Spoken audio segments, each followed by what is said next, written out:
timeline what we are going to cover with regards to modern India. That will give you an understanding. If you're getting anything above 4 in your subjective test, it's very, very, very, very good. So see, ironically, what we have to cover in our modern India is a very long timeline. And you need to be very, very clear of what you don't need to do in that sense. I'll tell you. For example, our story started in 1613. However, the major moment in 1757, which we'll discuss Plassey today. Thereafter, Battle of Buxar and the Grant of Diwani. Then what is called as constitutional history, 2 moments which are called the 1813-1833 Charter Act. And thereafter, we will come to 1857. Basically, anything before 1857 is just establishment and consolidation. This is the period of establishment and consolidation. And establishment and consolidation. Whilst here we have advent of Europeans, the concept of expansion, social religious reform movement, economic policy, all comes here. But the real story of nationalism starts after 1857, once crown rule will come in India, and thereafter we'll start to go into 1885, the making of the INC, thereafter 1905, Swadeshi movement, thereafter 1919, the Rowlatt Satyagraha, thereafter 1920 to 22, which is NCM, now 1931, thereafter 1940, 42, 45, 46, and 47. So the real part of this story, real part of modern India is here with the INC formation to Swadeshi, to Rowlatt Satyagraha, to NCM, to CDM, non-cooperation to civil disobedience, to August Offer, to Cripps Mission, Quit India, INA, RIN, and then independence. We are very, very in a very small section here. We are still caught up in this period, So what I'm trying to do here is I'm trying to contextualize with you what we are actually doing. So you need to understand this, that you don't have to go into the micro history here, don't have to go into the nitty-gritty. We have to just come till 1857 and we have to understand how does the British establish and consolidate, and that is based on economic, social, administrative, constitutional and expansionary policy. Thereafter, the real discussion, Gandhi, Bose, Nehru, with regards to Swadeshi movement, with regards to what we call as moderates, extremists, Home Rule League, advent of Gandhi. If you want to add here, 1915, advent of Gandhi. What is he going to do? These are very, very important discussions, and the questions mostly come from this section. So the purpose of this discussion is very simple, very, very simple. I am slowly but surely making a building block, and the first building block is already done, which is the concept of Mughal decline, I hope Mughal decline is clear with everybody. We discussed this in the first class. Yes or no? Yes. Thereafter, the second building block was advent of Europeans, how the Europeans started to expand. This is the second building block which is done. And now I'll finish the third building block, which is the regional powers. And once we are done with regional powers, we have already discussed 3 of them, 2 are there, 3 are there more than, and then we will go to expansion. It is expansion where the real interesting part will come, but expansion is also a building block only, because we are slowly moving towards the real end of the story. So we'll do expansion, then we'll do consolidation, then we'll do land revenue policy, then we'll discuss what is called economic policy, then we'll go into much what are called awaited sections, social religious reform movement, the tribal revolt, and then do 1857. So very simply, everything what we do is very progressively changing in that sense, and everything has its own movement. Is this clear? I'm just trying to tell you what is modern India. Modern India is this whole story, and we are still in 1% of it. Now, I was casting a movie, and I had already cast 2-3 very important personalities. If you remember, in Bengal, who was there? In Bengal, who was there? Bengal, the most important personality for our movie. Very good. Starts with Murshid Quli Khan, goes to Sujauddin, thereafter to Ali Vardi Khan, and then comes to Siraj ud Dawla. Siraj ud Dawla. Now, the Siraj ud Dawla role we will discuss today when we'll talk about Plassey. But then we moved to Awadh. And at Awadh, who did we cast? We cast Suja ud Dawla. Very good. These two personalities are actually linked to the same story, which is related to Bengal. And then we went to Hyderabad. At Hyderabad, we cast a very dangerous named person, Nizam-ul-Mulk Asaf Jah. And we will discuss Nizam-ul-Mulk Asaf Jah and his successors' politics when we'll talk about Carnatic. And what we now need to understand, Chin Kilich Khan name changes his name. Now what we need to discuss is what is going to happen in Mysore and thereafter the Carnatic sector. Small discussion on the Rajput states, the Jats, and as I said, when we'll talk about the Marathas, we'll discuss Maratha politics there. Rohilla, Jats, Rajputs, I will discuss with you. Sikh, Maratha, I will discuss when we'll discuss the war itself. So, simple point is, three of our important personalities are casted. As I said, I've been creating a picture in front of you for the past 4 classes, which is how was India declining, how were the Europeans coming to power, and now we have regional kingdoms in that sense. Now, can I talk about what we call as Mysore? Yes? Yes? Great. When we talk about Mysore is a very important part of our story, and it is because it will produce 2 very important personalities, Hyder Ali and Tipu Sultan, both very conscious of the British presence and British domination in India. But rather the way they come out is that Mysore was not fully ever under Mughal control. But by the time the Mughals started to decline, there was a kingdom or dynasty which emerged. Their name is Vodeyar dynasty. And the last ruler of the Vodeyar dynasty was technically not ruling very well, but rather was being ruled by his own prime minister, whose name was Nanj Raj.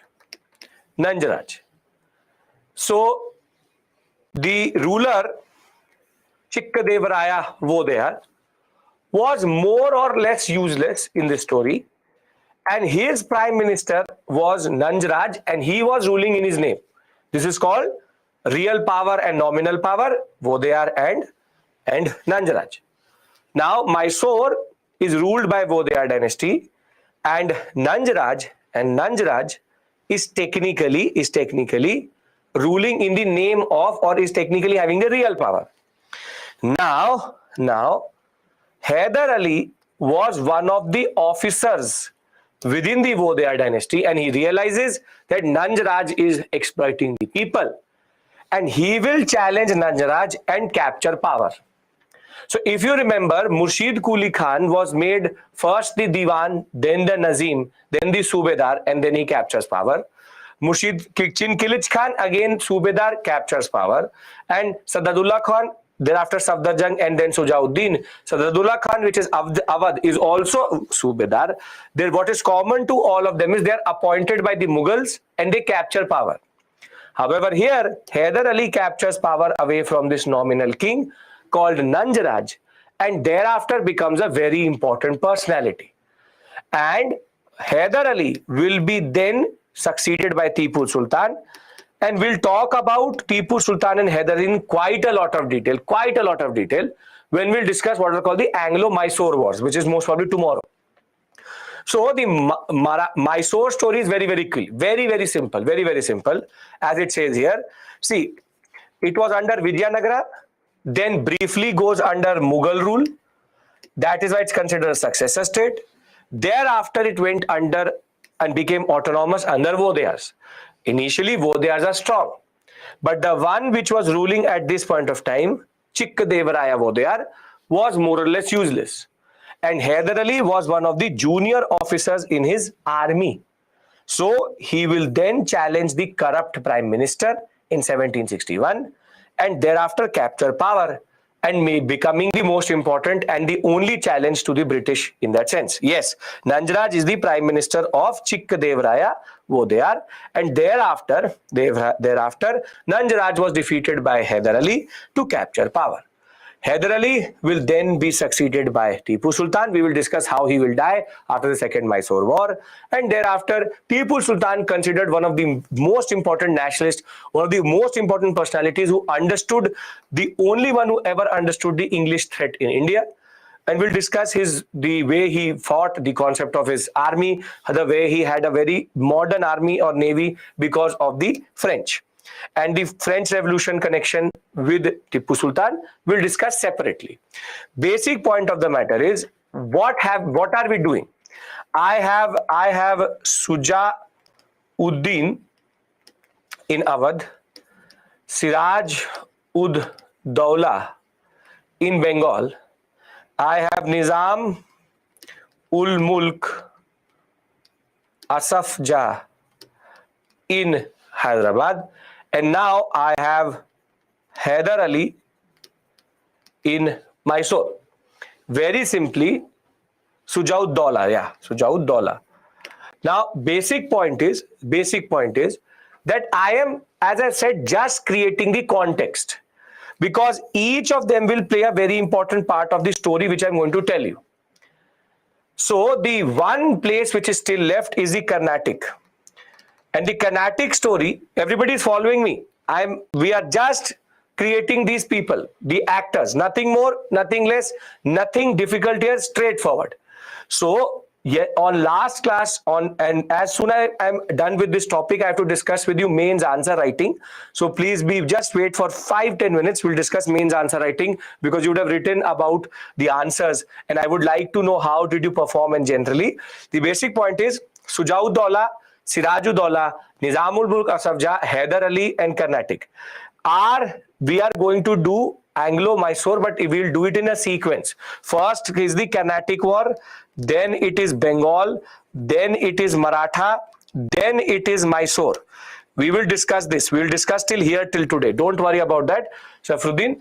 The basic point of the matter is, are these 1, 2, 3, 4, and 5 powers? The fifth power can I discuss with you? Are we all on the same page? I told you before we started this concept that in the larger scheme of modern India, we are still caught up in the initial part of it, and we have to move further. I have already established two power, or what are called 2 foundations in this story. Now we have to do the third foundation in that sense, which is regional powers. And as I said, now the story of Mysore is also clear. We need to just understand now Carnatic. Now Carnatic is very easy. Carnatic is easy because Carnatic, which is modern day Tamil Nadu coast, was actually under Hyderabad. And as soon as Hyderabad will become more or less independent, the Carnatic state will also become independent, which is there will be a new dynasty which will start under a person called Sadadullah Khan. So Sadat Khan, Sadadullah Khan, and the person who will become important for us is Dost Ali, which is that it was a Suba of the Nizam, which is Hyderabad, and after Hyderabad became a separate state altogether, The Nawab of Carnatic became free, which is Sadullah Khan, and thereafter his nephew Dost Ali will capture power and appoint what is called the Navanith dynasty. Navanith dynasty. Basically, Ashika, doesn't really matter how they came to power. These people are actually just important for my story. That is it. You just need to understand it. Suba means a smaller province. Now let me bring all the successor states together. Can we do that? It's a very simple concept. You don't have to get caught up here in any way or form. We have to keep it simple, and that is what we're trying to do here. We will not get caught up in unnecessary detail. Yes, come on. We will not get caught up in unnecessary detail. The basic point of the matter is I have to talk about these wars, and I simply have to discuss this in this way. So very simple, very simple. I'm going to revise with you and you are going to tell me, right? We are going to revise now. In Bengal, who is the most important actor here? What we are doing at this point of time is completing the basic story of regional kingdoms. Regional kingdoms, and we'll move to wars. Very good. The person is Siraj ud Daula. He is a successor of Alivardi Khan, and Bengal is a very important sector as we will talk about. Thereafter, Awadh. Awadh, very important in this story as we will see. Battle of Buxar. Who is it? Very good. Suja ud Daula. Very great. Perfect. Now, we move to Hyderabad. Hyderabad, who is the personality who is important for us? Chin Kilich Khan names himself Nizam ul Mulk Asafja. Now, when Hyderabad becomes free, Carnatic becomes free. And in Carnatic, who comes to power? He is our friend. His name is Friend Ali, Dost Ali. And last but not the least is Mysore. And in Mysore, we will see the rise of Hyder Ali or later Tipu Sultan. Tipu Sultan. Now, can you remember these basic names for me? I'm not asking you to remember how they came to power. That is my prerogative to tell you. Can we all remember this? Vipin, doesn't matter. Don't worry. I know there's a issue. Don't worry. Just join. Okay. Great. You can. And I'm extremely grateful if you can. Perfect.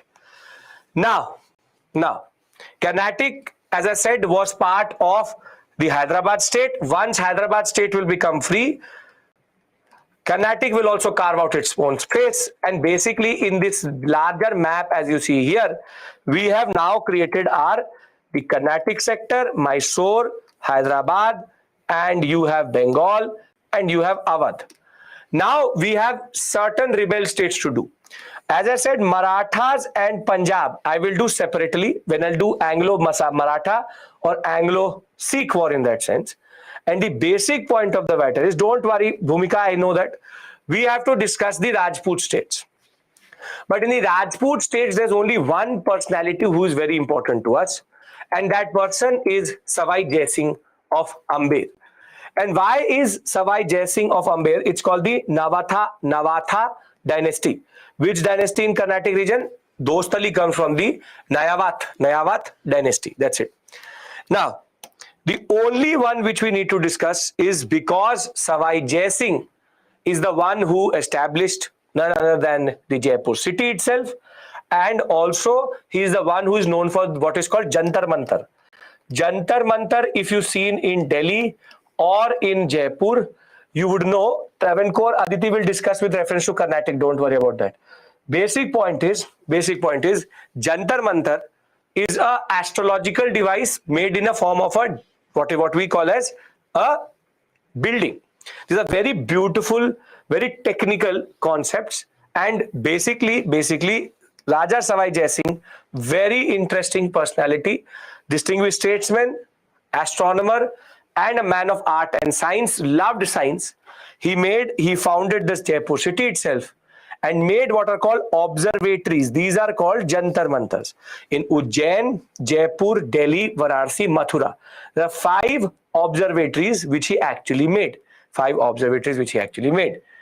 He was also the one who even translated one of the most important tables for astronomical what are called observations, which was called Zil Muhammad Shahi. And basically Zil Muhammad Shahi is an old text which had all these tables for calculations, and he is the one who actually translated them in order to understand how do we calculate what we call as a distance between different planets. And he also was the one who will translate a Greek text called Elements of Geometry into Sanskrit, and trigonometry and Napier's work on logs, as they are called, into the what is called Sanskrit language. But his most important contribution is that within his own kingdom, Jaipur sector, Amber, he made sure that women's marriages, the level of money which was being spent was reduced so that it was not leading to what we call as women's discrimination. The basic point is, see, this is a person, this is a book. You don't need to learn it. The basic point is, if in the examination it says Jantar Mantar or observatories, what are big astrological observatories, can you mark it with Savai Jai Singh of Amber? You tell me. Can you do that much? You can? See, my basic strategy with you is very simple. Very, very simple. And if you've ever interacted with me, you would know I don't give unnecessary information. You are already a human, I hope, and you already have a capacity. I'm not going to give you anything which is going to bombard you with facts and ask and expect that you learn it. I will every time simply when I'm marking something, that is the only thing which is important. Don't have to get caught up in any details. We have a lot to learn in this story. These are just basic things for prelims. Jantar Mantar is Savai Jai Singh. Is there an issue in that? Jantar Mantar is Savai Jai Singh. Is there an issue in that? No? Perfect. So I hope that you can agree with me and be with me with regards to facts, because facts are something which will totally distort everything. We need to understand modern India in such a way that we can learn and remember facts as much as possible, because it is always very easy for teachers to simply say, learn all of this, learn elements of geography. Does not matter. Simple point is, I am not going to basically bombard you with unnecessary facts. Savai Jai Singh is known for only one most important thing: Jaipur city, Jantar Mantar, and the concept of translating certain books into astronomy. He's a person of astronomy, and that is the basic point. Agreed, everyone? Agreed? Great. If that is agreed, then the next most important personality, or the area which we need to cover is basically the Jats.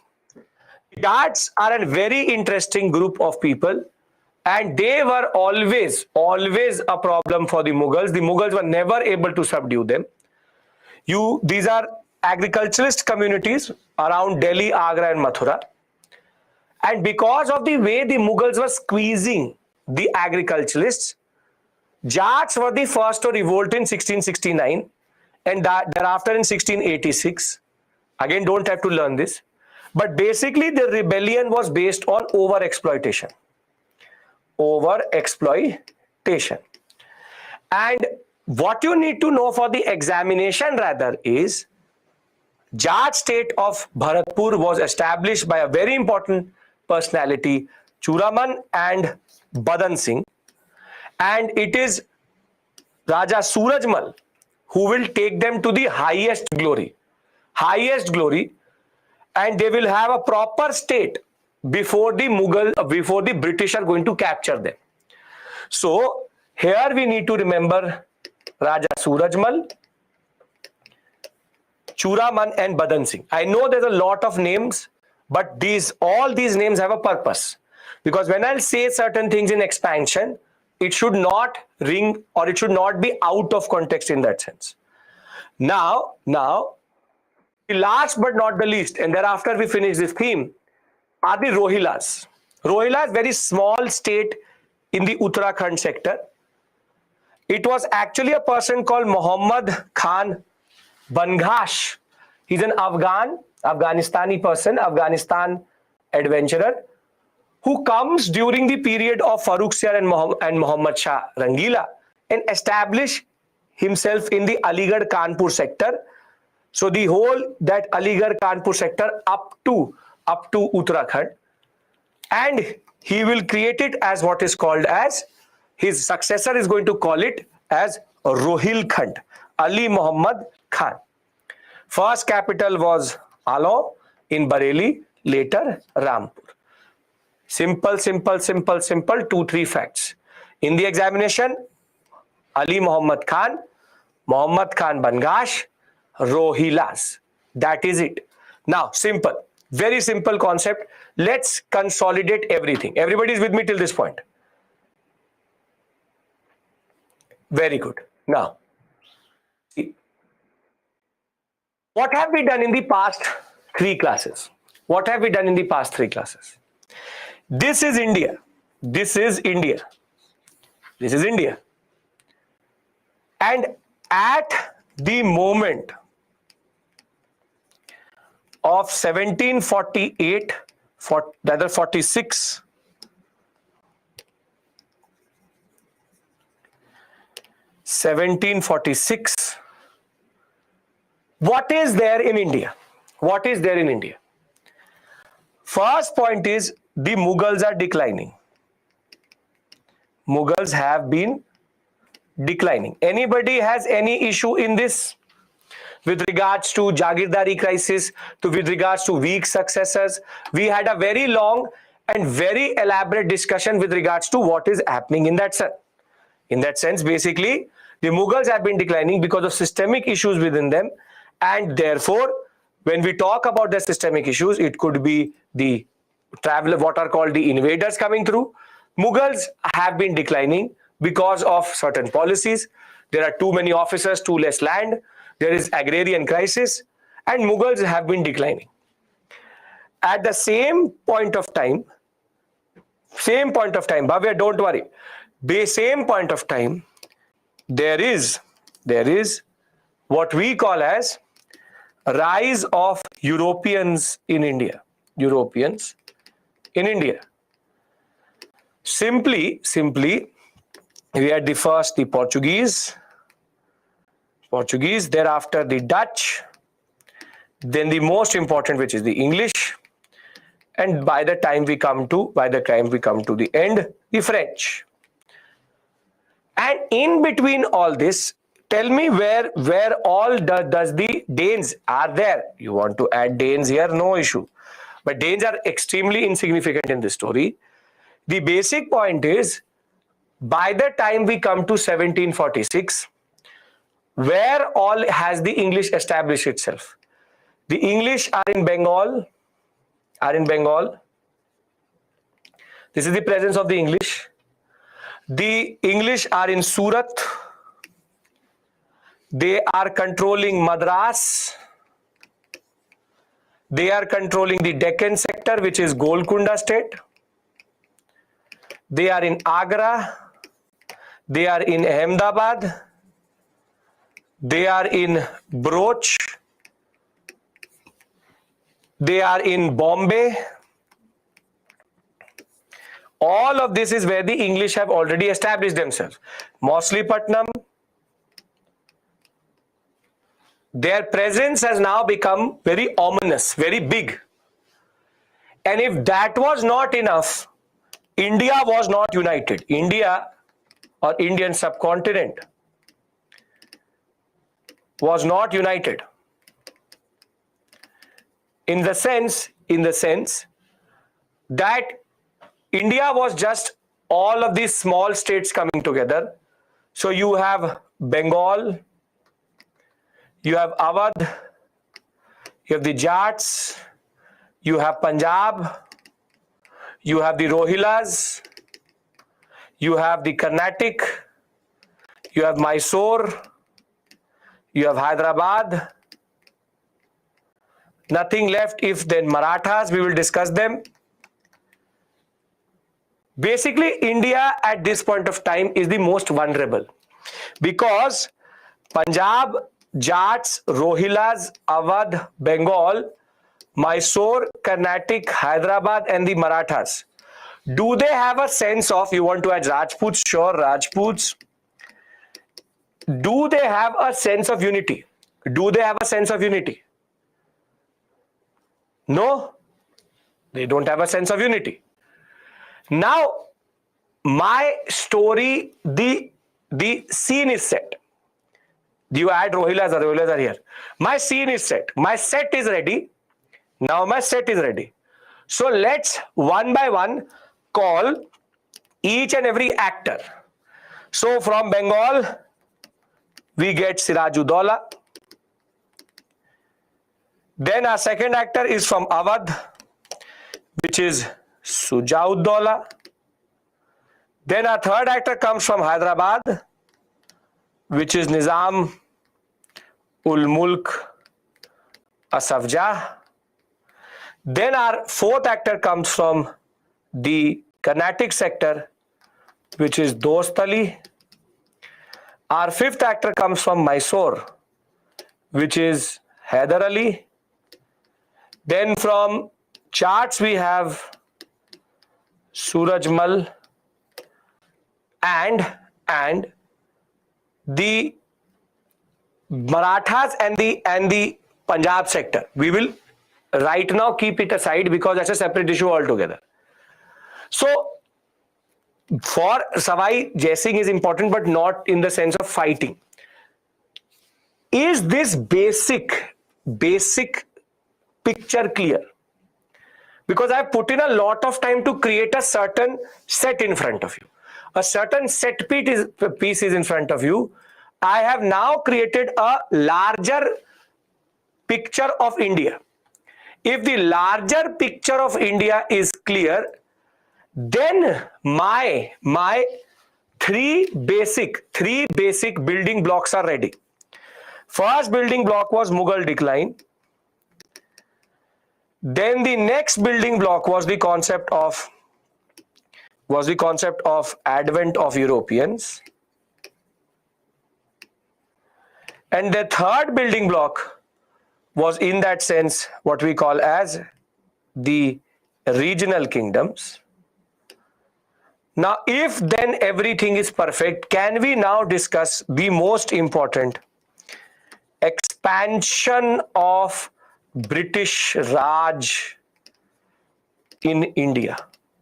Regional kingdom means Awadh, Bengal is that. In this, there are four very basic parts.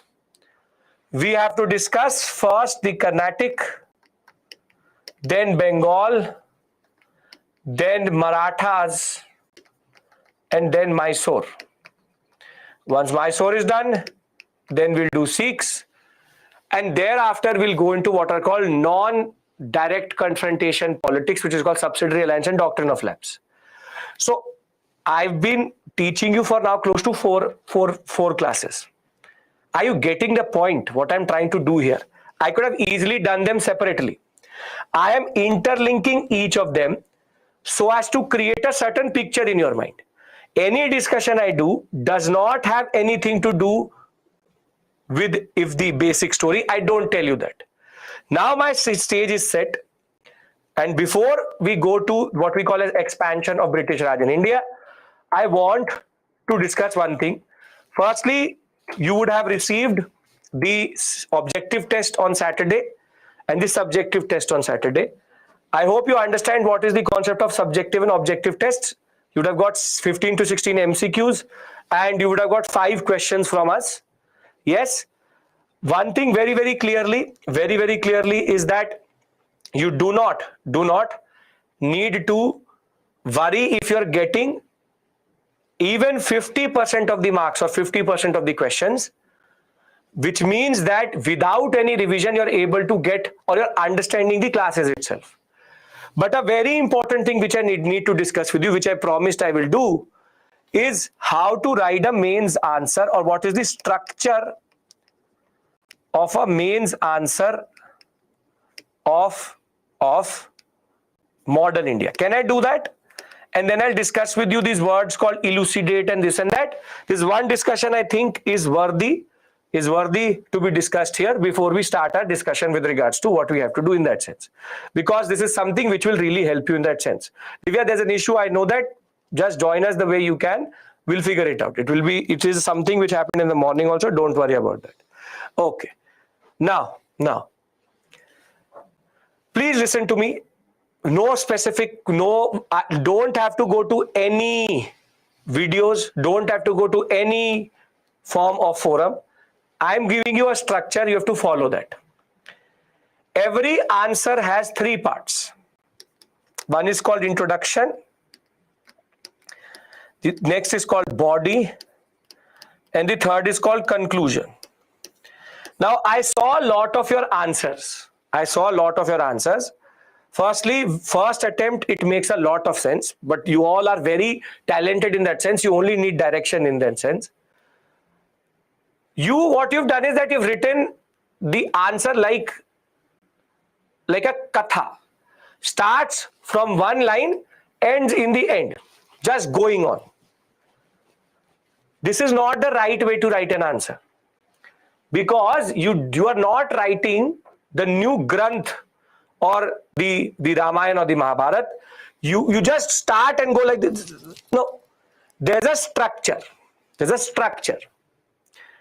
structure is that the introduction is always in paragraph form. This can change for other subjects.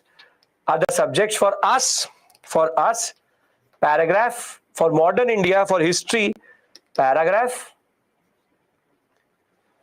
The body will always be in point-wise form. And Vivek will get that sorted, don't worry. And then the conclusion is also in paragraph form. Basically, it looks aesthetically better and you are able to convey as quickly as possible what you need to convey. I will make you realize one thing by the end of modern India, that 150 and 250 words are not a lot of words. By the time you will sneeze, you will be already at 50 words. And basically, you have to be very, very precise. Very, very precise. Now, what is the purpose of the introduction? The introduction very specifically, very, very specifically, deals with the context or the historical context. While on the other hand, the body is when you're trying to answer the question itself. And the conclusion is mostly either impact or significance. And for example, here we have context or historical background. Historical background. Is this making sense? The structure? You'll find for history, this is a structure which is very, very important for us. Yes? Perfect. Now, what I'll do is that I'll try to write an answer in front of you. Don't have to copy me. Just see how I'm approaching the question.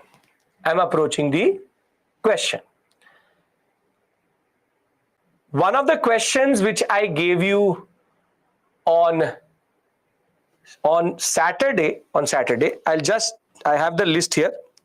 I'll answer one of them for you so that you can understand how to go with it. So I gave you 4th question, which is, what are the advantages of private trading companies over governmental funded trading companies? Is the question you're talking about? I gave you causes of decline of Mughal Empire. Blue waters policy was bedrock of colonialism in India. The farmans and concessions and the advantage of trading of what is called the private trading company and a governmental funded trading company. We all can agree to this question. Private trading company, governmental trading company. Yes? So the question we choose is, what are the advantages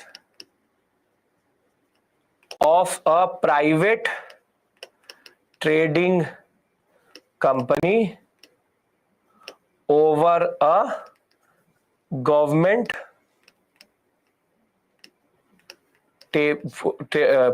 funded company? This is what the question, right?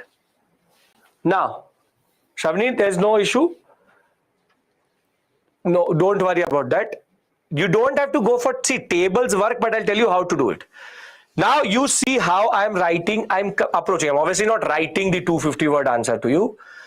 Now I have to write the introduction. So what will I write in the introduction? What will I write in the introduction? In the introduction, I will say 3 points. See, and I'm making it up in front of you itself. I will say that when the Europeans came to India, they came in the form of different type of companies. Some of the companies were funded by the government and some of the companies were privately funded companies. For example, the English East India Company was a private company and the Dutch and the French companies were governmentally funded company. I've given them 50 words, basic point. Now I write a very important line. Let us now discuss the advantages of a private company over a governmentally funded company. Now you have two options. Either you go point wise or you make a table. But because the question is not saying compare and contrast, it would look a little bit odd. So what I'm going to do is, I will go into the body. I will not write it in the examination, obviously, it's in my mind. You can make flowcharts if you have the time, why not? And basically in the body, I'm going to say point wise, very simply, when it comes to decision making, privately funded companies respond quicker as they have one or only one centralized form of decision making body over a whole plethora or a whole series of officers or governmental personnel. Decision making is the first thing which I take as marker, decision making. Then second, I talk about orientation. That a privately funded company is always looking for profit, which makes it more aggressive, rather than a governmentally funded company, which is never looking for profits. Therefore, it is always content with whatever it has. Now you talked about decision making and you've talked about orientation. Now you give example. You will say, for example, the English East India Company was constantly seeking farmans and concessions all across India and were trying to expand their area of control. On the other hand, the Portuguese were happy to just hold on to Daman, Diu and Goa, and equally the Dutch were happy to only hold on to Mauchlypatnam. So you give an examples. And by this time, I've already reached 150 words. So in a 250 word question, this has to be 50 words, this has to be 100 to 150 words. And now I will say in the conclusion that as the history of India is testimony, the English East India Company was always one step forward than the French and the Portuguese and the Dutch because of its joint stock company origin. Therefore, we can see there is always advantages of a private company over governmental trading company. Now tell me one thing. Within these 250 words, did I have space to write facts? Yes or no? No? Then why are you obsessing over facts? Whatever I wrote was a generic question. It's a generic question, generic answer. What did I do? Whatever I taught you, whatever I gave you as an understanding, I wrote that understanding. So why would we try to push it in that sense? So the simple point of the matter is, when there is no scope for putting so many facts, we concentrate on conceptual clarity. See, nobody has the time to check 250 words. They will not count the words. UPSC does not have that much time. But because in the paper you have, see, a mains paper has only limited space. For example, it will have one question here and then one question here. So you have to finish within this space.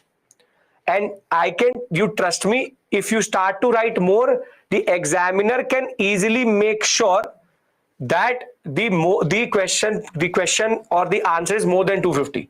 If you go to 254 and 260, it's not that they will call you and say, remove these 4 words. A little bit of sin is allowed. 250 to 260 is okay. Now 250 to 300 is a problem. Little bit works. So it's not that you go precisely in that sense.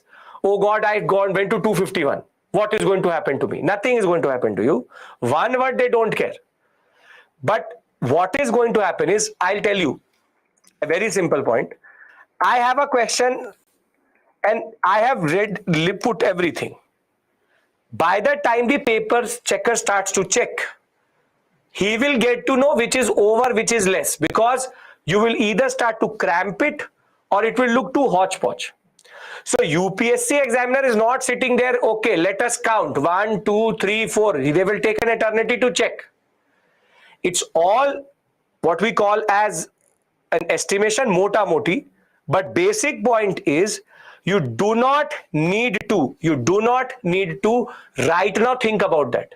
What I want from you is to technically understand how to write an introduction, how to write a body and a conclusion.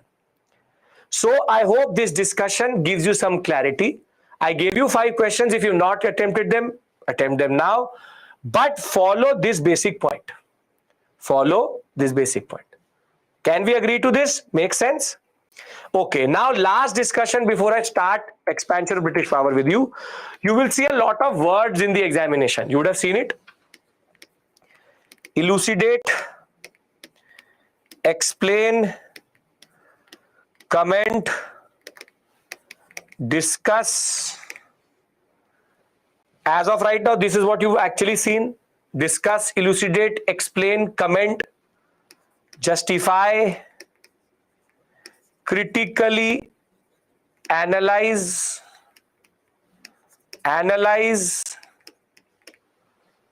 evaluate. These are words which you've seen. Yes or no? Would have seen for sure. Now, what do they mean? What do they mean? Kiran, not an issue at all. No issues at all. See, I'll tell you step by step. Describe, I'll tell you what. See, analyze, critically analyze. The only difference is the word critically. Wherever you see critically, you have to write both positive and negative. Critical. You have to critique it also, both positive and negative. Analyze means you have to tell them how. Analyze the role of concessions and farmans in the rise of British power in India. How? How did these two work? Analyze. Justify now doesn't come, but justifies that examiner says that the sun is upside down. Justify. Now, once he said something, you have to justify it. It is to give reasons to support the question. The easiest of all of them is discuss, which is just give points. That is it. Discuss the rise of, discuss the role of, just give them random points, standard points. Now, elucidate, elaborate are the same thing, which is to demonstrate. You have to demonstrate through the answer how that line is true. Farrukhsiyar did a blunder in giving the Farman to the British. Elucidate. So now you have to demonstrate how it will be a blunder. Comment means that you need to add your own input, but don't start to criticize the government or start to support the British. Demonstrate means to show. And explain and evaluate. Evaluate is mostly about comparing. That evaluate this understanding. And explain is discussing with reasons. Illustrate is also this only. All synonyms to each other. So there is very simple difference between them. Very simple difference between them. Analyze, critically analyze, justify, discuss, elucidate, explain, comment, evaluate. Small. Are you able to understand the basic difference? Because I will keep on telling you this as we go on. This is going to be equally about writing answers, because that is a very important part of modern India. Can I now talk about the expansion of British Raj in India? Come on. Can we talk about that? Okay, perfect. Can you give a clear example of elucidate? I'll give you a very simple example. The Constitution of India has a quasi-federal bias. Elucidate. Now, what you need to demonstrate to them is, how is India a federal structure with unitary bias? Getting my point, Anirudh? So it's technically you showing them how that line works. Mostly elucidate you will find with statements. Underquote, statement and elucidate. Right? Discuss is give points. Discuss is give points. Simple. The difference between explain and discuss is give points, don't give reasons. Explain, give reasons. Can I move on? Expansion of British power. Elucidate is to demonstrate, to show. You have to prove. Hence proved. Right? Okay. And I have everybody's consent with regards to entering theme number 4. Very important, very, very interesting also in that sense. Yes? Okay. Ashraf will discuss as we go on. Don't worry about that. Explain is basically explaining with reasons. You have to discuss with reasons. Okay. Now, one thing is very clear. The British have a very good opportunity to get India. Have a very, very good opportunity to get India. And now, see, Portugal is more or less out of the picture. They are not a challenge to the British. We already know that. They're not a challenge to the British. The Dutch, they don't care.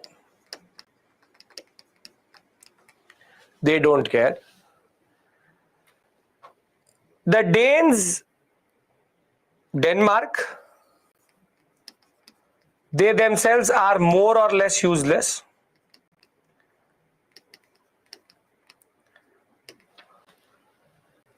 Now the British has to expand in India. And the only power the British have to face is now the French. The French are the last to come to India, but are the most important challenge to the English.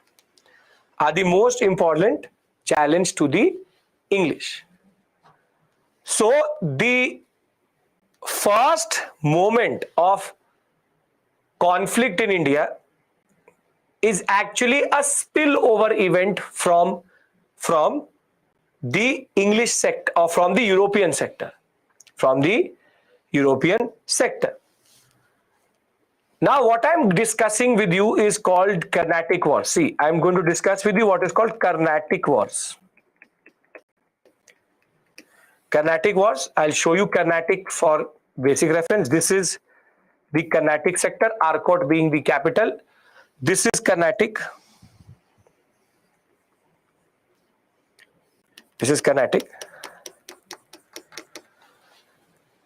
And basically the Carnatic War, there are three Carnatic Wars.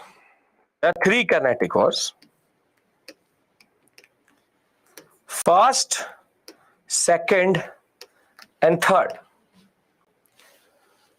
But the Carnatic Wars are actually also called Anglo-French Wars in India.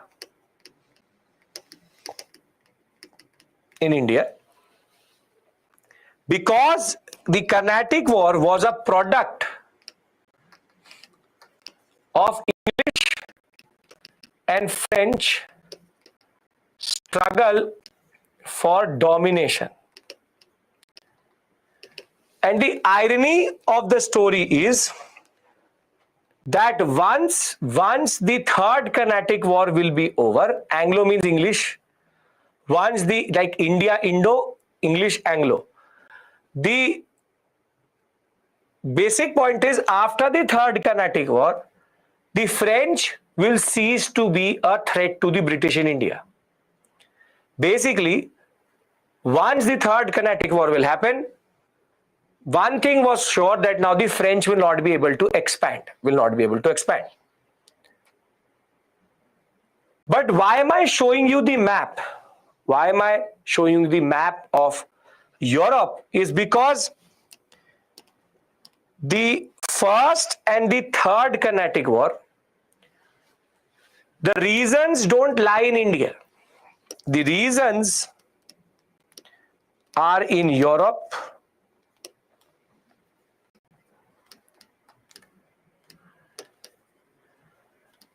and it is only the second Carnatic War that the reasons are in India.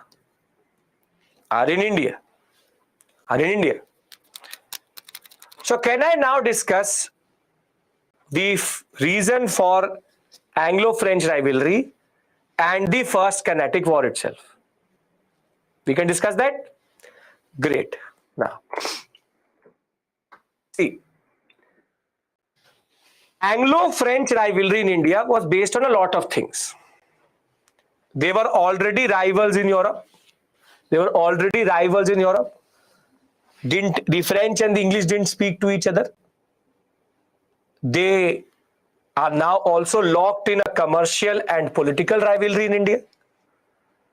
One thing is also sure, that Indian political units are very weak. We already saw that. And it's about who will control Indian trade. It was about who will control Indian trade. But the reason why all of this boils over is that first thing you need to understand is the Carnatic is a very dangerous sector. I'll tell you why. If you look at the Carnatic sector, the French are here, which is Puducherry, and the English are here, which is Madras. So basically they are in very close proximity. They are in very close proximity to each other. And it's technically about controlling this arc. Who will control this arc is very, very important. So they already don't like each other. They are in close proximity to each other. Now things will start to become a little bit explosive in Europe. Can I discuss that? Are you getting this scene? Because each and every war happens with a scene set. So I'll tell you one thing, very important thing. Don't write anything. Don't do anything. Sit back, relax, and listen to the story. Everything is written in the PPT. I want you to look at it like a movie. Once the movie will be over, when we'll go through the PPT, you will come forward and listen to and give attention. Can we agree to this? I don't want you to be fiddling. I want you to concentrate on the screen and understand it like a sequence of events which are unfolding in this sector. Right? So don't have to worry about anything. Everything I write in the PPT is going to be given to you. So don't have to do anything with that regard. The arch is very important because that is like the gateway into the Indian sector. If you have to go to peninsular India, you need to control this sector. Very good. Now listen to me. See, it's not like France and England had not already fought. They had already fought. There's something called the 100 Years' War. There's something called the 30 Years' War. These two were always fighting previously in 1400s, 1500s itself. But now in the 1740 period, something happens. The arc is important because for inland trade. Something happens in Austria. Though this is technically the Austro-Hungarian Empire was much bigger, but to give you the basic location. In Austria, the king dies. And now it was about who is going to succeed the Austrian king. The name of the king does not matter to you. We'll discuss this again in world history also. And now there is a major power struggle between two parts. First, the son of the king, which is Charles II, and the daughter of the king, which is Maria Theresa. Again, don't have to learn the name. Just listen to me, enjoy it. So there's Maria Theresa and there is Charles II. So now two factions have developed. This is called War of Succession. Who will succeed? Happens everywhere, happened in India, happens everywhere. So now there is one group and there's a second group. And there are certain powers which start to support certain groups. For example, the group of Maria Theresa was supported by the English because England also has a rule that women can come to power. For example, Elizabeth, Victoria, all of them. But the other one, Charles II, he gets the support from France. So while Maria Theresa gets support from England, France gives its support to Charles II. Now this starts to bubble up and become bigger and bigger and bigger in Europe. And this is called the Austrian War of Succession, which happened between 1740 to 48 in Europe. It's a very specific thing in Europe. It's a Europe specific thing. Now you need to see something, which is that there are camps which will develop. There are camps which will develop. For example, France, Prussia, Spain. Prussia is nothing but Germany. Bavaria, Sicily, Naples, Genoa, Sweden.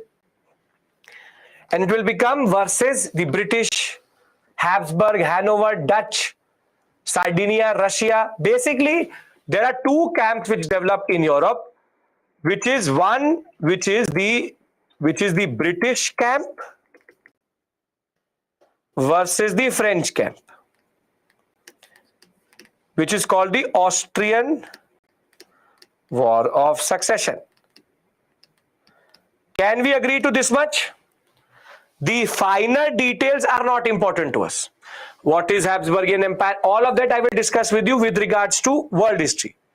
Right now, we can agree that there are two camps which have developed, which is British and the French.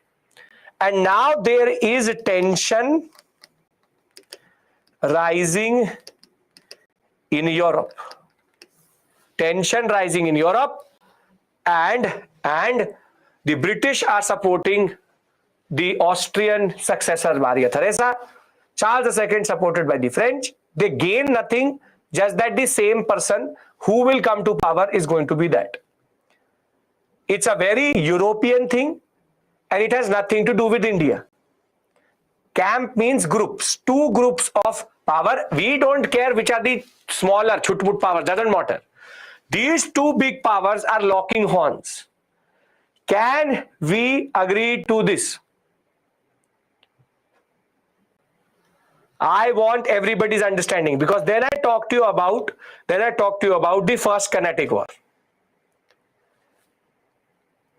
Now what is going to happen is, now we're discussing the First Carnatic War. First Carnatic War, which is 1746-48, is that there is rising tension. There is rising tension in Europe because of the context being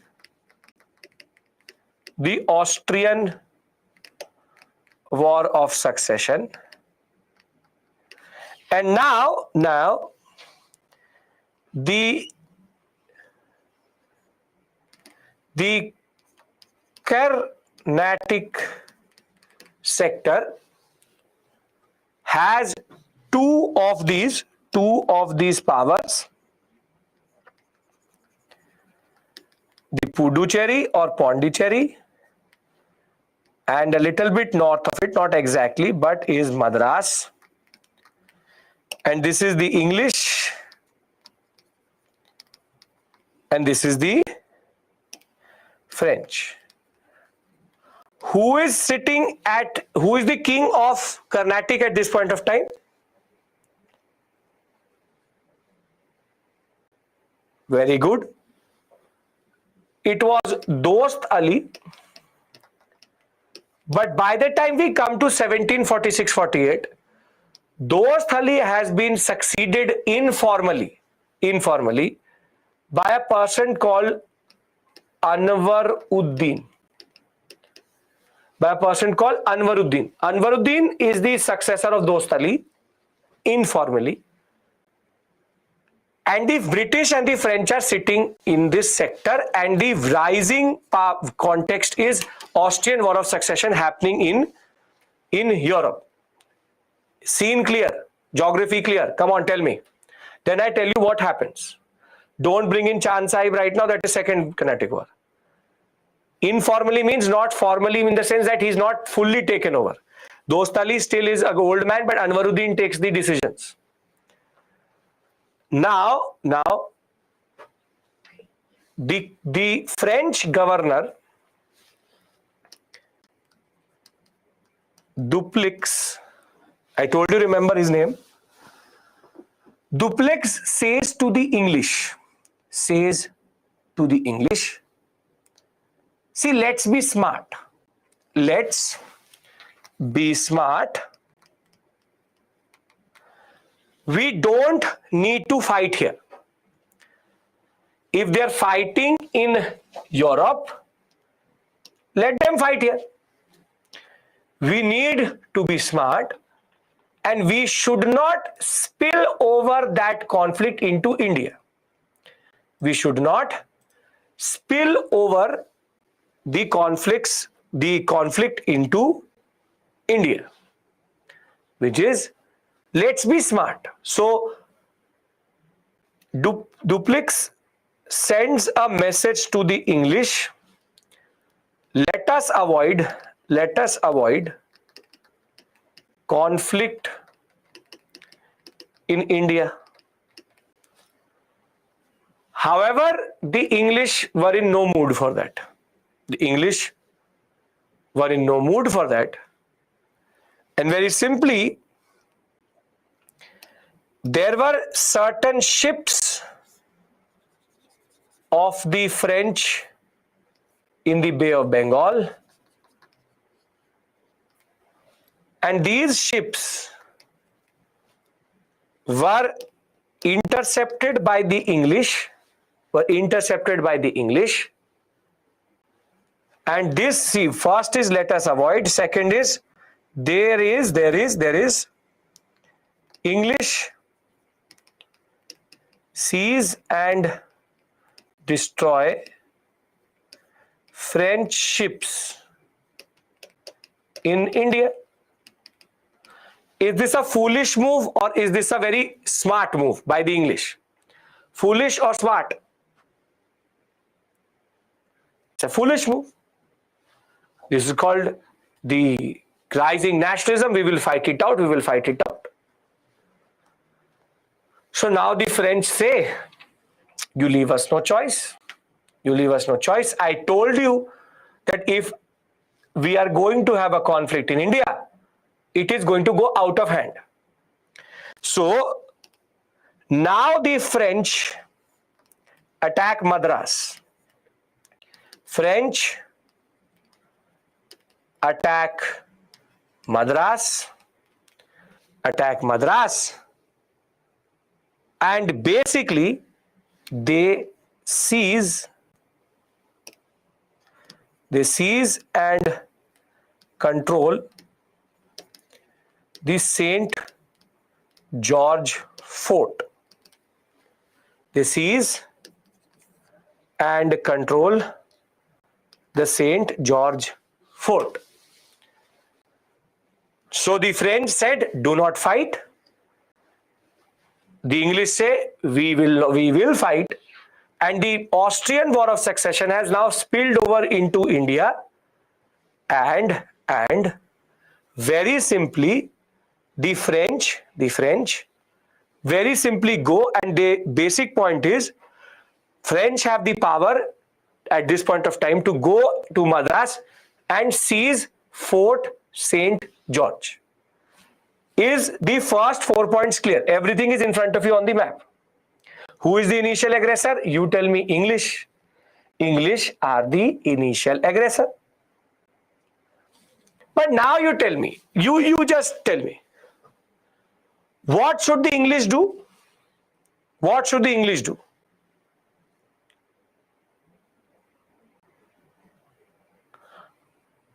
The English would technically or should respond by fighting. Retaliate. That is basic concept. Retaliate. But the English are too smart. They're very, very smart. Very smart. They go to Anwaruddin and they say, the French hit us. मेरे को मारा. That you, Anwaruddin, you exist and you are there, and still the French have hit me. आपके होते हुए, because you exist, the mighty Anwaruddin is there, and the French have the guts to go and take an area in your area. This is how the English used to play Indian territories. Very simply, the British say to Anwaruddin, how can you do this? How can you do this, you mighty Anwaruddin, the king, the Nawab of Carnatic? How can you let this happen? Injustice. Injustice. Madras is a fort of the English. However, it comes under your territory.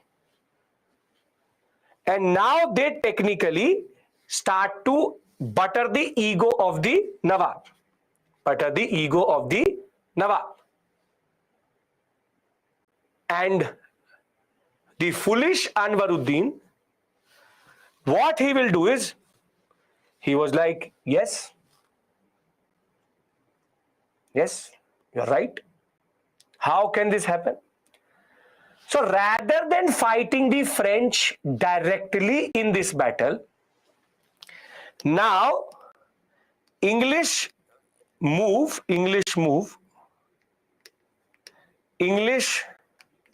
seek help from Anwaruddin, and Anwaruddin, in the most foolish move possible, Anwaruddin is going to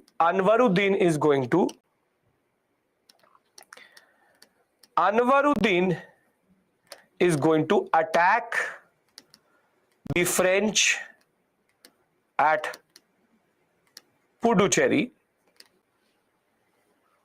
and the French will defeat the Anwaruddin army. I will give you a flow chart for this, don't worry. Try to understand it through the map. And the first Carnatic War is won by the French in India. Now, but there's a twist to the story. There's a very simple twist to the story. What has happened is English attack French ships. French take St. George. St. George, English move to Anwaruddin. Anwaruddin attacks the French. The French defeat Anwaruddin. The sequence makes sense? Simple, very simple sequence. The English did not fight the battle only.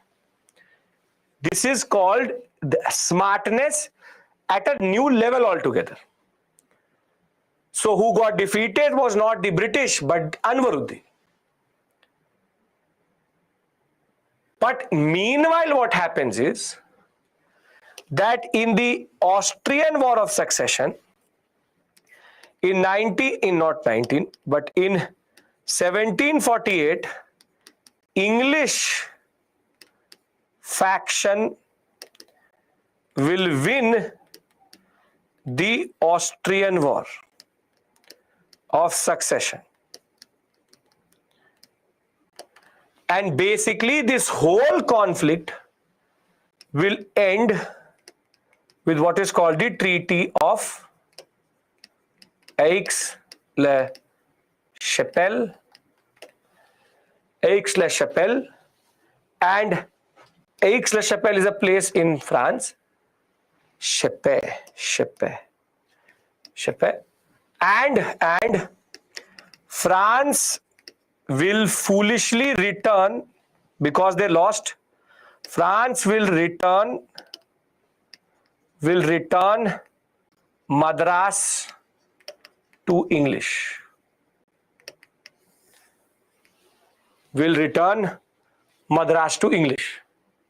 Now tell me one thing. Tell me one thing. In all of this, did the English spend even 1 rupee? 1 rupee, even 1 rupee? No. So now Anwaruddin has a problem with the French. Anwaruddin lost also. Somehow the French won but lost. The French won but lost because they lost the main battle. They lost the main battle itself. So the first Carnatic War is nothing but a product of what we call as the Austrian War of Succession. Are these 7 points making sense? Then I write them down for you and we move to the second Carnatic War. I hope this is working, this type of approach is working via map and understanding the larger context here first, and then we will go into the nitty-gritty. So who technically won the Carnatic War? That is the basic question. Carnatic War was won by the French, but the main war was lost by the French. So the ultimate winner is the English only. Okay. Now. That is the basic point. Bhavya, the conflict is not here. So even signing a treaty will not do anything. The main war is this. This is the main war. All of this is just a spillover of that. See, simple. What is the first Carnatic War? First Carnatic War, I'll write it down for you. First Carnatic War. Everybody is following me. You will find it in the book in a very confusing way. Please, I'm trying to keep it simple here. Nothing needs to be done. Understand it very clearly. Okay. You try to open one spectrum and you will find this to be the worst chapters in spectrum itself. Okay. Austrian War of Succession starts in Europe. In Europe, 1740 to 48, spills over, or rather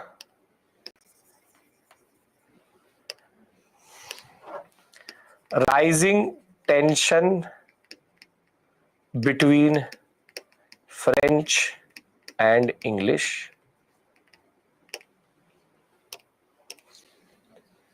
Then the conflict spills over into India, and the sequence is very simple. English attack the French ships. French seize St. George Fort or Madras. English move to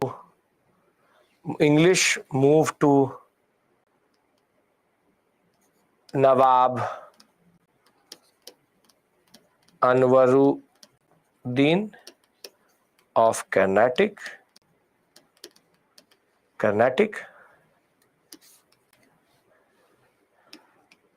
Anwaruddin attacks French for aggression.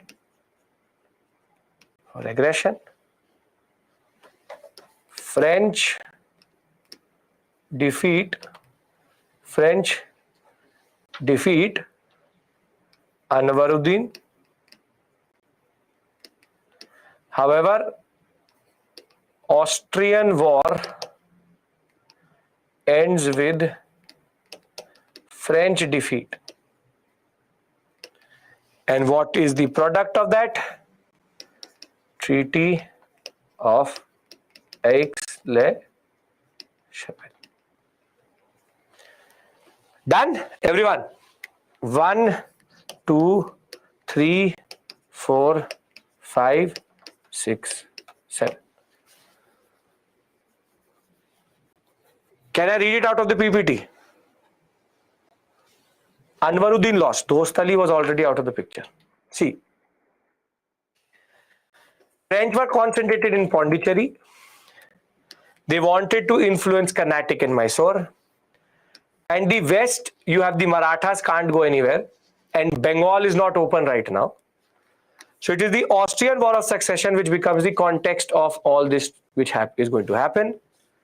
And as I said, the Austrian War of Succession will be two parties fighting together. The French did not want aggression to reach India. Dupleix will advise the English to maintain neutrality. How the English will seize some French ships in the southeastern coast of India. This will become the starting point. The French from Mauritius will arrive under, now you don't need to remember their names, La Bourdonnaise, and invade Saint Fort St. George and capture it. The English will appeal to the Nawab of Carnatic, Anwaruddin. Anwaruddin asked the French to leave Madras, but they neglected their advice. At the Battle of St. Thomas, the Nawab sent an army to fight the French on the banks of River Adyar near St. Thomas. French sent a small but efficient army under Captain Paradise. The Nawab's forces will suffer a decisive defeat due to lack of technological development. Simple point.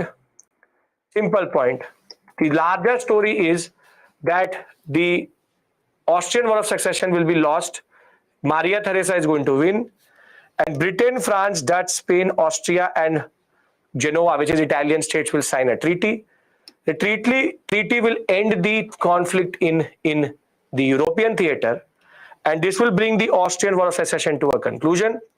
Foolishly, because the French wanted some territories back in North America, which we will discuss when we'll discuss world history for American Revolution, they will return back Madras to the English. And this is the basic point. The Austrian War of the First Carnatic War, 46 to 48, is nothing but how the world is now getting connected, and the Austrian War of Succession spilled over into India. Austrian War of Succession is nothing but two camps which had developed in Europe over who will come to power in Austria, and these two camps, Britain and France, were on the opposite sides over who will win, Maria Theresa versus Charles II. Again, not important for you in that larger context. Is this clear? Come on, everyone. Is this clear? I give you a break after we do Carnatic Wars. Everybody is with me?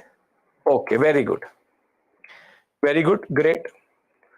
Now let's talk about Second Carnatic War. Can we discuss Second Carnatic War? Remembering what you need to remember here very simply is that the French had already showed their hand. The problem was that, as you can see, French displayed their superiority. He showed his skill and diplomacy, but now the English will know what is the power of the French in India.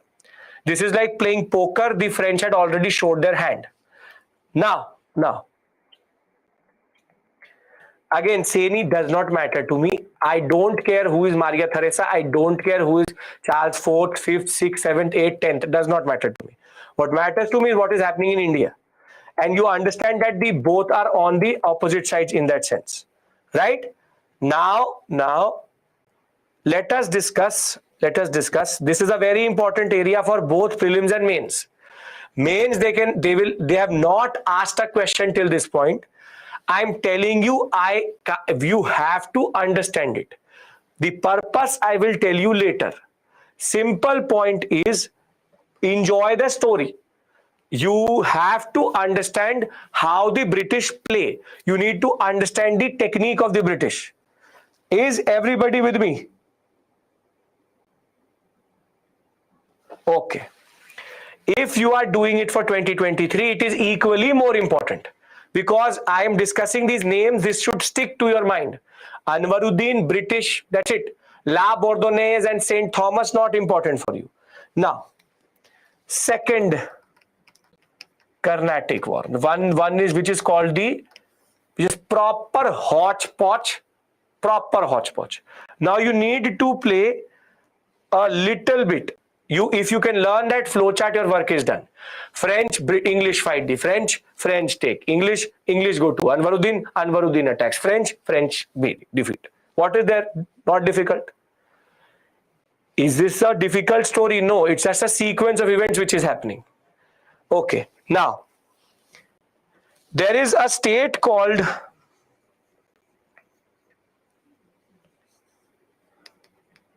Hyderabad, and we already know there is a one state here,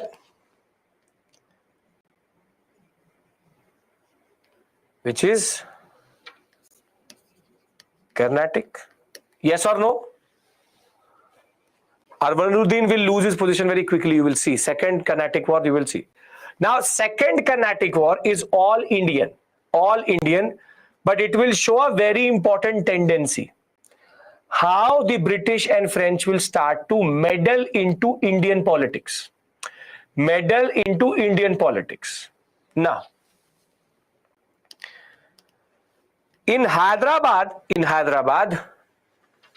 Nizam ul Mulk is dead. Nizam ul Mulk Asaf Jah is dead. And there are two people who have to come to power. Or they're fighting for power. One is called Nasir Jung. Again, please don't be scared of the names. You don't have to learn them. Please just concentrate. Nizamul Mulk Asaf Jah, Nasir Jung, and Muzaffar Jung. Two people fighting for domination. Vikas, concentrate in class. Happens sometime. Concentrate. Nizamul Mulk Asaf Jah. There are two people who are fighting here. Nasir Jung and Muzaffar Jung. And finally,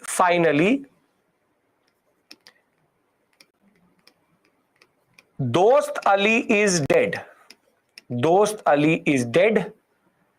And there are two people who will start to fight for his throne.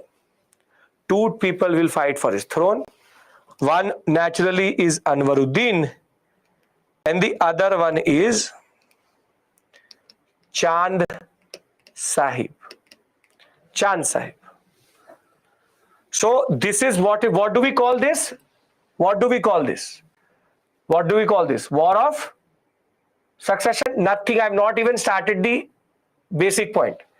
This is called War of Succession. Nizamul Mulk Asaf Jah has died. So you have Nasir Jung and Muzaffar Jung fighting. And Dost Ali is fighting with Chand Sahib, who will capture power. Standard thing which happens in India. We are ready to slaughter each other for internal politics. And now there are two wars of succession which are happening. Scene is set. Everybody understand what is happening. Don't have to worry about the names. Understand the concept. Scene set. Everybody with me. Now you see how the British and the French will start to play India. Anwaruddin will be supported by the English.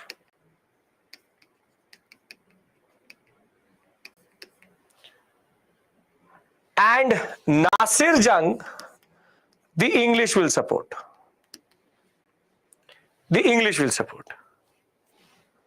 I've already done that, Satya. I put in a flow chart. For first war of succession, or first Carnatic War. And on the other hand, Muzaffar Jung will get the support from the French, and Chand Sahib will get the support from the French here. It's now become a match between the English and the French. Who can fight this battle? Basically, both have their own candidates. Here there's an alliance between the French, Chand Sahib, and Muzaffar Jung. And this is versus the English Nasir Jung and Anwaruddin. Make sense? The two sides which have been developed. Is this clear? I want everybody's assertion because there is nothing here. It's just a sequence of events. Okay. Now, next what is going to happen?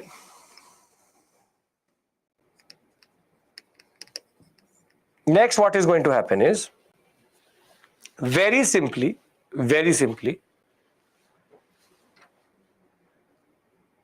the French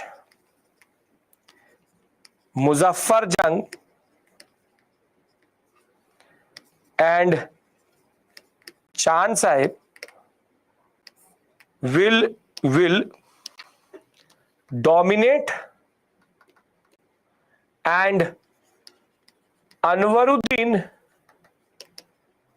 will be killed, and Nasir Jung will be killed. Basically, English side starts to lose.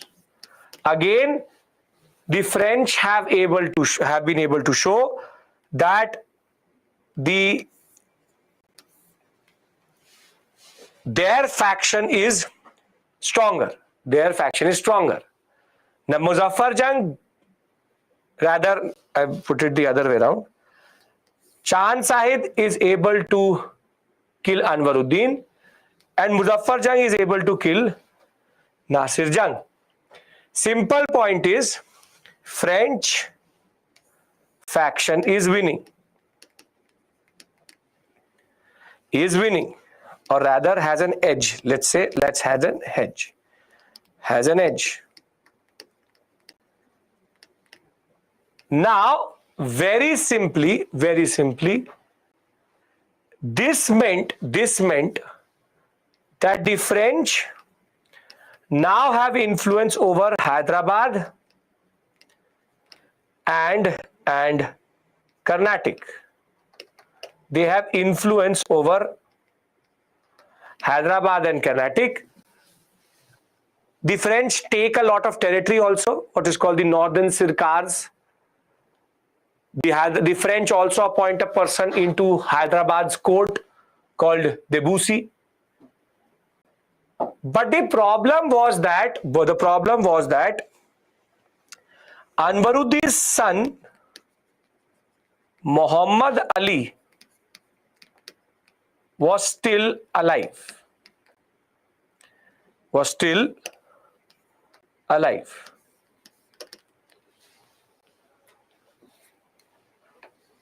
The basic point is, if he's alive, can Chand Sahib technically fully control Carnatic? Yes or no? No? Now, if that is the case, they now start to concentrate on capturing or killing Muhammad Ali. And the problem is that Muhammad Ali is able to move to a fort which is a little bit far away from the capital of Carnatic. The Carnatic capital is Erkot, and Muhammad Ali is sitting where? Yes, Rajshri, very good. Trichinopoly.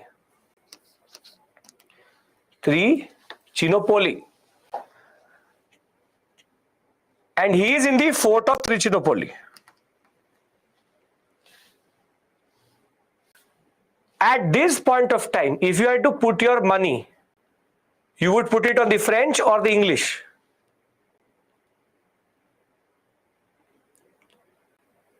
You will put your money on the French. But never do that. Never count the British out. Whilst the French and Chand Sahib are concentrating on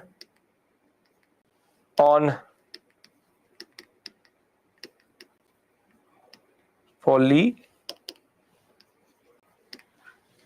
the English attack Arcot. The English attack Arcot. Basically, they push into Arcot. So they could know that Chand Sahib and the French are concentrating on Trinopoli. So the English attack Arcot in what is called the siege of Arcot. And as soon as that happens, Chand Sahib, against the wishes of the French, Chand Sahib dashes towards Arcot. And without the French, these all are useless. And what is going to happen is, as soon as Chand Sahib will move towards Arcot, the English will kill Chand Sahib and turn the tide of the war. And thereafter, they'll take Carnatic, and also once they have Carnatic, they will be able to take Hyderabad by killing the French supported ruler. And very simply, this whole episode will end in the Treaty of what? Treaty of Pondicherry, in which the French will conceive defeat and English will win. Now you see the beauty of English tactics. Whilst there is the whole period, it seemed that the French would win. It's just that one dash towards Trinopoli, that the French and Chand Sahib was concentrating on Trinopoli. It simply got out of hand as soon as they were able to take Arcot. They were able to take Arcot in what is called the Second Carnatic War. Simple. Let's repeat it out of the PPT and then I'll give you the flowchart. Can we do that? Is this making sense? Is this making sense? Yes, it is. Great. So let's read it out. There is a civil war in Hyderabad and Carnatic over the issue of succession. And now these European powers will start to meddle with the internal politics. In Carnatic, Chand Sahib and Anwaruddin are having a proper battle. And in Hyderabad, it is Muzaffar Jung and Nasir Jung who are fighting. So basically, there are two camps which develop. Nasir Jung and Muzaffar Jung got the support of the English, got the support of the French. And Dost Ali will get support of the Anwaruddin will get support of the English and the French. So there is one alliance which has been made. Why is this war and why is this moment very, very important? Darshan, you don't remember anything, you understand the basic concept. Don't have to remember anything. Tell me, why is this moment important in Indian history? Darshan, tell me, come on. What does it show and why is this a very dangerous moment? It's a smart move by the British, sure. It's a very, very smart move by the British, but it has shown a very dangerous tendency which the Europeans will develop. What is that? What is that? Yes, very good, very good, very good, Shamil. Which is meddling into Indian politics. Meddling into Indian politics. They had nothing to do at all. And basically now they're choosing sides. Now they're choosing sides. Have you heard about something?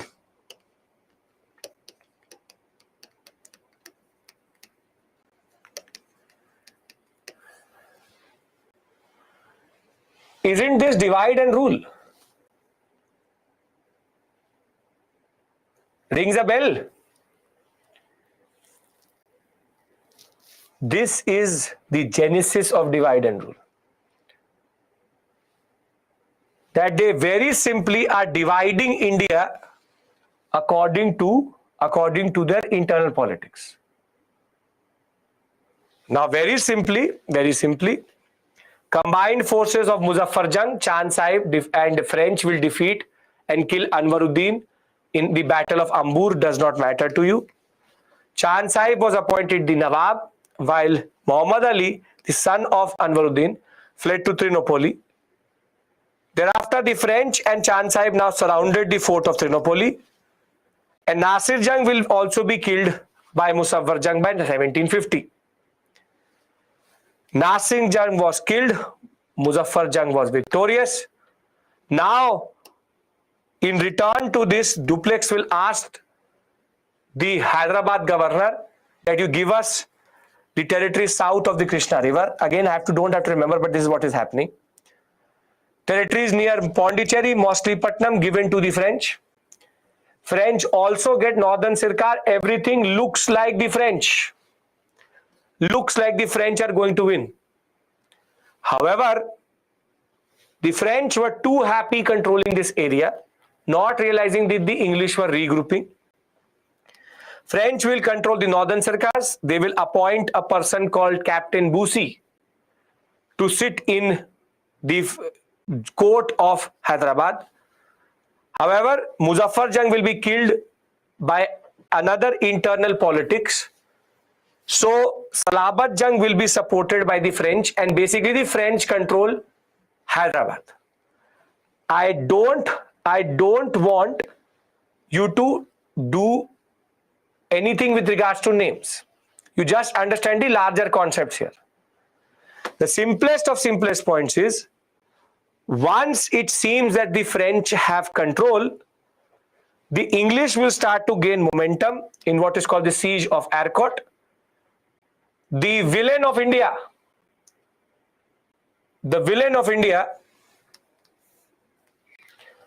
Robert Clive,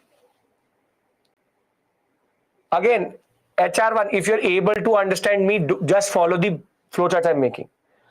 Robert Clive, who won Hyderabad? The French. Clive will now come to the Carnatic sector and do a sudden raid of Arcot, the capital of Carnatic, to divert the pressure of Trinopoli.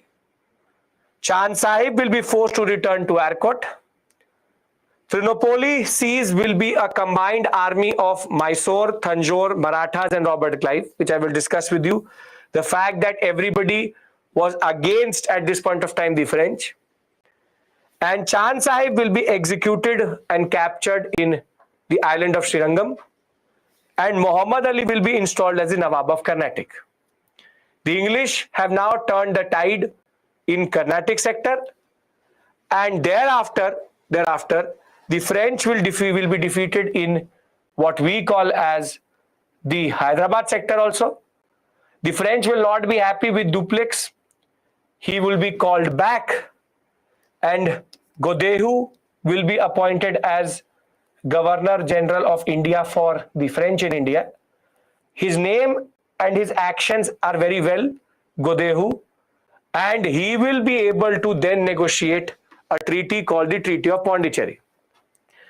And in the treaty, they will say that we will give back each other our territories. We will go back to where we were, but now Hyderabad was more or less with the English. But the biggest joke of the century is said in this treaty. both the companies promised that they will not interfere in the internal matters of Indian rulers. This is the joke of the century which they made, both the French and the English, that they will never interfere in internal politics. The simple point is, what is the Second Carnatic War? The Second Carnatic War is after Trinopoli, English turned the tide, take Carnatic and then take Hyderabad. End of story. What happened to Muzaffar Jang? Muzaffar Jang was killed by his own noble. So the Salabat Jang was appointed. Again, I made you understand one basic point. The nitty-gritties don't matter here. The larger story matters here. Who won the Second Carnatic War? You tell me.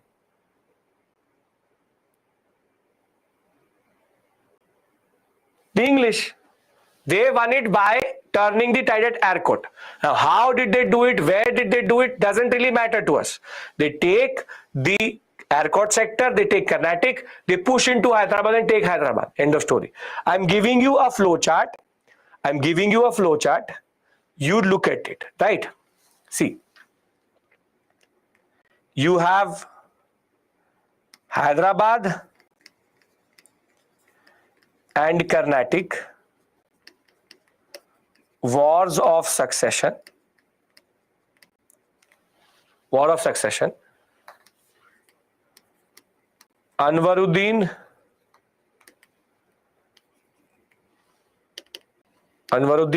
Nasir Jang and the English versus Chand Sahib,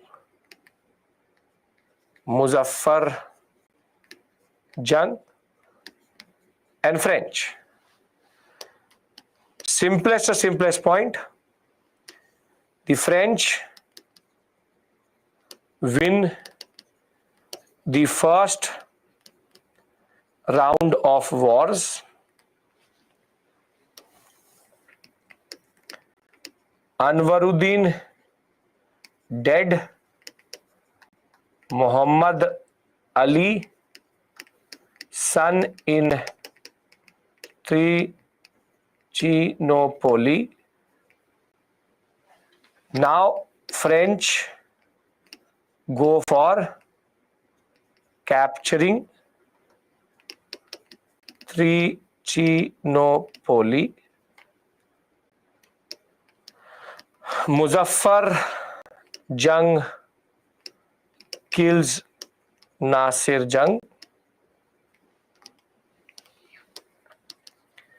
Hyderabad and Carnatic both in the hands of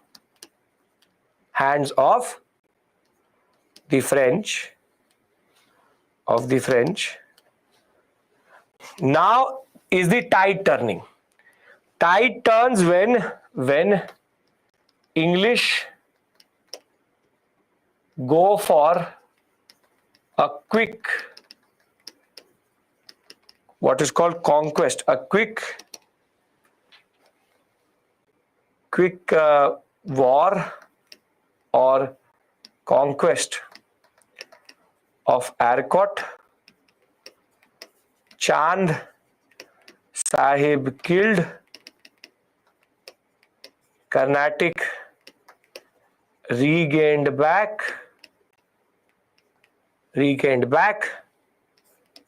Hyderabad follows.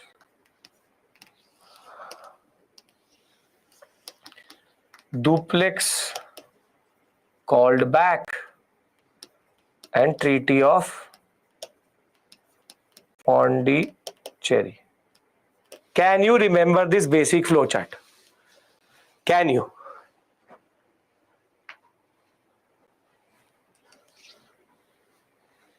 Yes? Is this clear? Please, you have to tell me. These are very longish descriptive stories. I'm trying to give you a basic idea here. There is no way out. There is no magic I can do. And there is nothing. I can only make it as engaging as possible and as clear and simple as possible. What happened in Hyderabad is the English dash into it and kill Salabat Jung. That's it. See, the French are all good till a point. Once the English, Robert Clive comes to India, Clive changes the tide quickly, very, very, very quickly. So the Second Carnatic War ends with the English now controlling Hyderabad and Carnatic both. So if you want the minute details of what happens in Hyderabad, I'll be happy to share it with you, but it is irrelevant. Salabat Jung will be killed by the English, and simply, the concept is that the English will seize power. Can I move to the last war, the shortest of all of them, simplest of all of them, simplest. If you can't look at, like I told you, sit back and enjoy the movie. It's just a movie. I'm giving you the sequence of events. I'm showing it to you on a map. It should not be a problem. It should not be a problem. How did the French face financial losses? Because when they will lose Carnatic, the English will seize everything in that sector. So Duplex will be asked, why did it happen? One after the other. Once Clive will come to India, he will turn the tide. You are asking questions which make sense, but in the larger scheme of things makes no sense.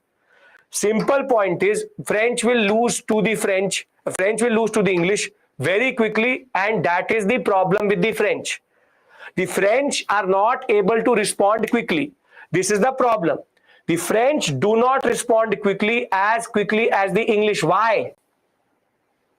Why is that the French are not able to respond quickly? Yes, the British are a privately funded company. Clive can take decisions himself. For everything, the French have to ask the French crown. So nobody had any idea what was happening. See, I will teach you, when I will teach you world history, I will tell you the French are a useless country when it comes to fighting with the British. They look like they're winning, they look like they're winning, and they will lose. Because the French have a lethargy, have a very bad way of taking decisions. Very bad way of taking decisions. Now, can I discuss the Third Carnatic War, the smallest and the easiest of all of them? Yes? Then we take a break. Now, let's go back to the map. Third Carnatic War.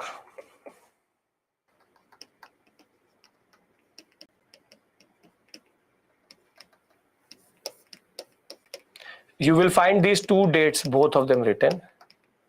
Dates don't really matter for me.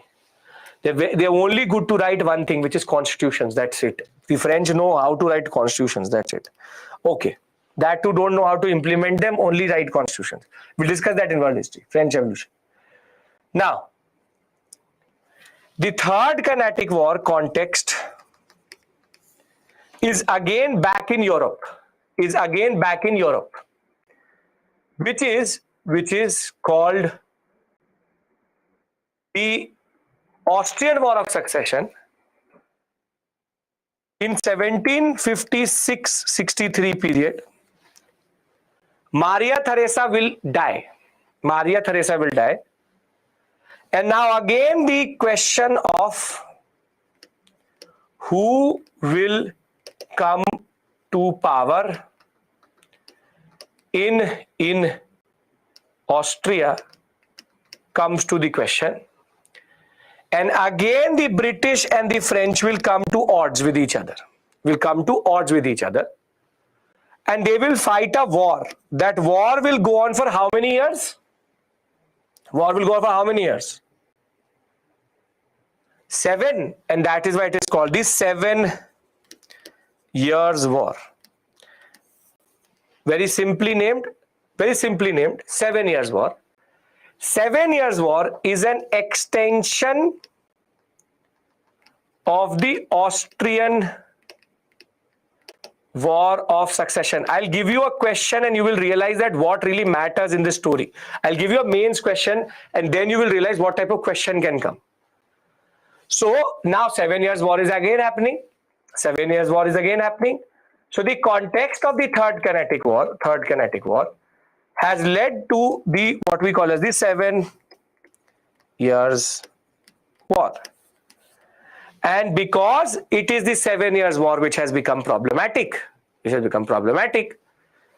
will again spill over into India. It will spill over into India.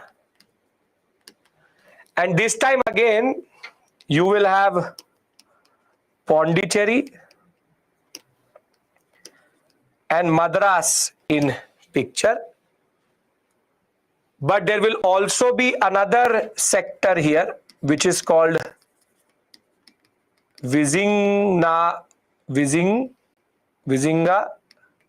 technically Vishakhapatnam, but the old name, which is called Vizinganagara, which is nothing but Vishakhapatnam. And there will be one very important battle at a place called Vandivash. At a place called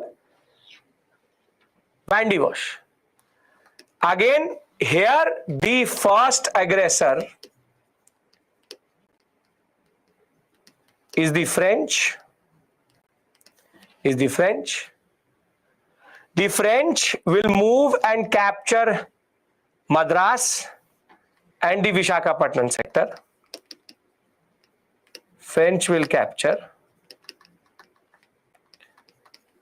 But again, the person, Delali, if you remember, he is the governor. Delali will not be able to hold on to either Madras or Vizigapuram or Visakhapatnam because of no reinforcements. Why didn't the reinforcements come?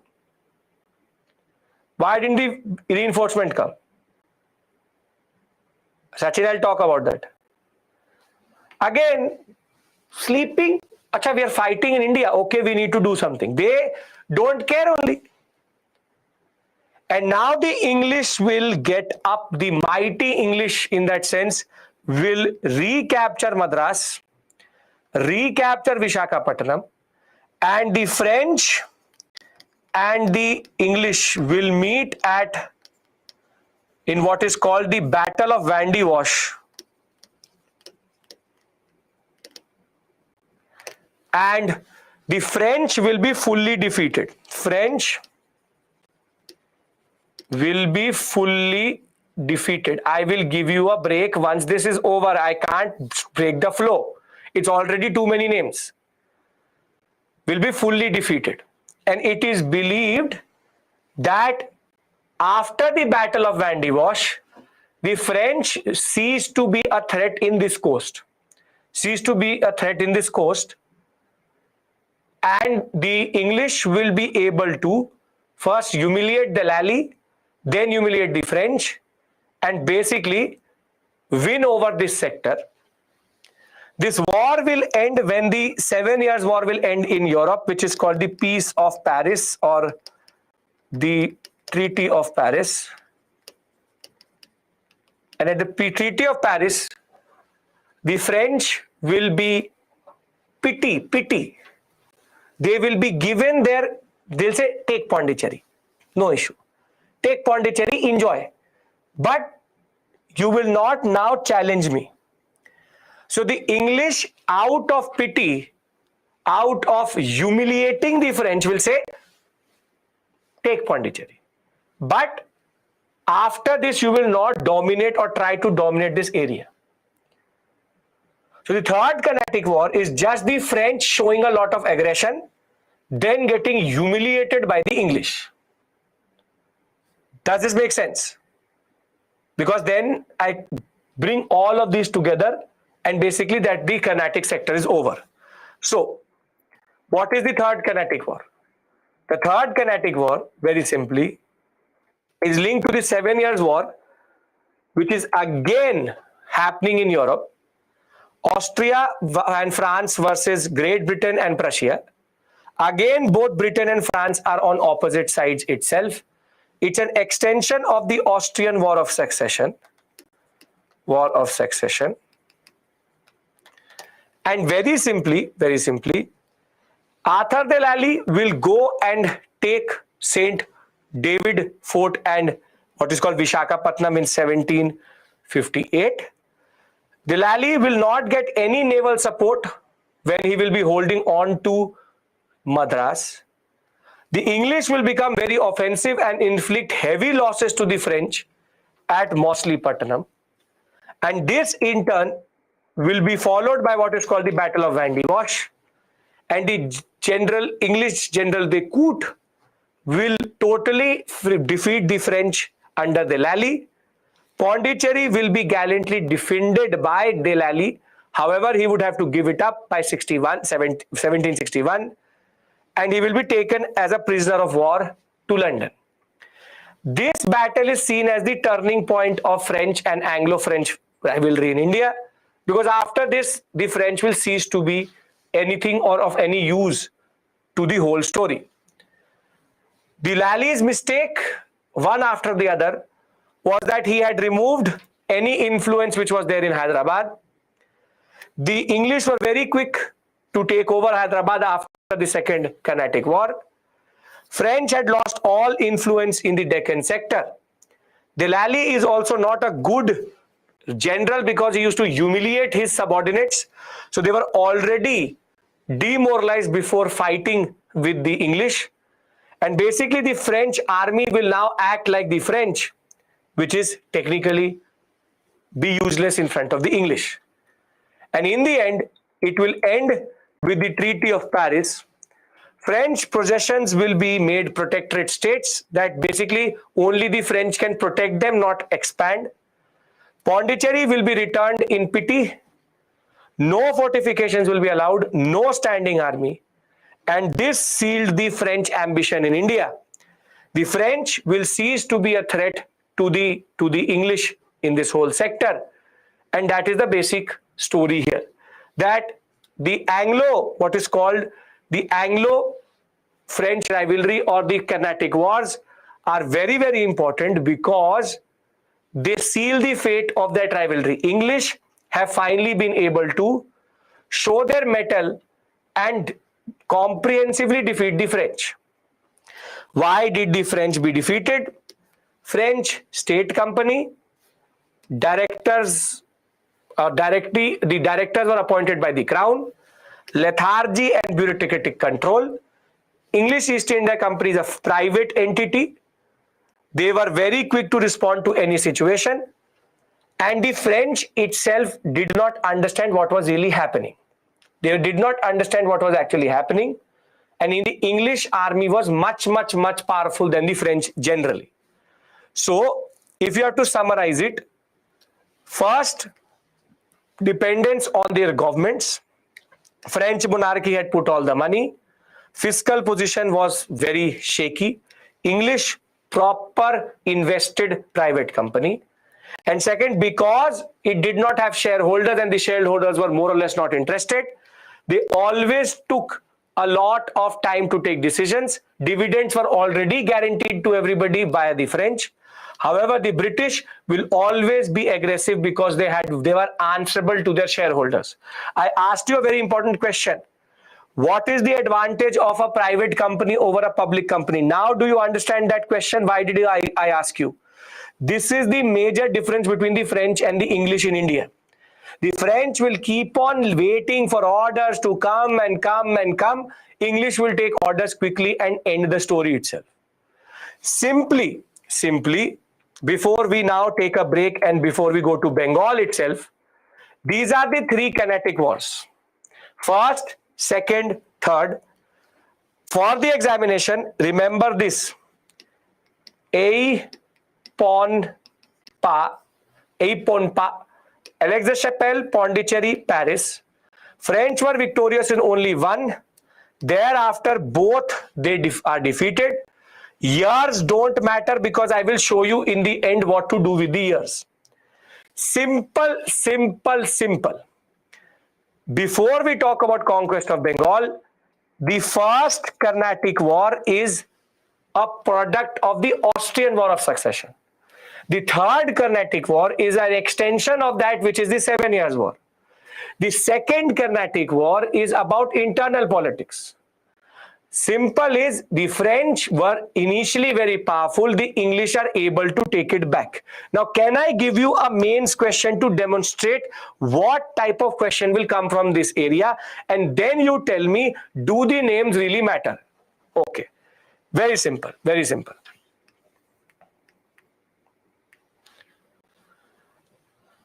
The Carnatic Wars in India were an extension of the conflict and politics of Europe. Elucidate. Now you tell me, do the names really matter? Do they read the questions? The question is asking you about names. It's a very, very relevant question. This is the type of questions which come in the examination. The Carnatic Wars in India were an extension of the conflict and politics of Europe. Elucidate. What do you need to write in this? What do you need to write in this? You have to technically talk about how the Austrian War of Succession and the 7 Years' War, which are European conflicts, technically spill over into India. And that is why the Carnatic Wars are not part of Indian politics, but rather spillover effects of the European politics. Are you getting my point? Are you getting my point? And I'll give you another question to show you what type of question can come from the other part. From the other part. You want this to be a 10 marker, it's a 10 marks. 10 marks means 150 words. Now I'll give you another type of question. See,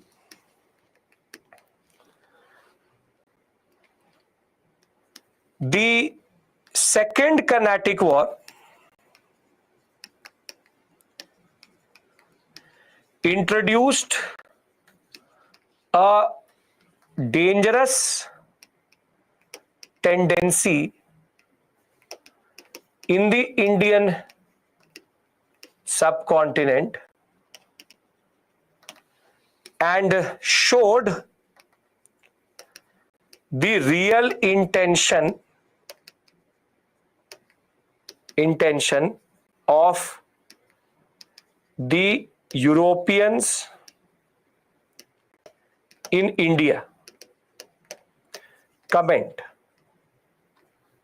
10 marks. Now tell me, is the second question asking you the story of the Second Carnatic War, or what is it asking you about? It's asking you about the implications of that war. What is that dangerous tendency we're talking about?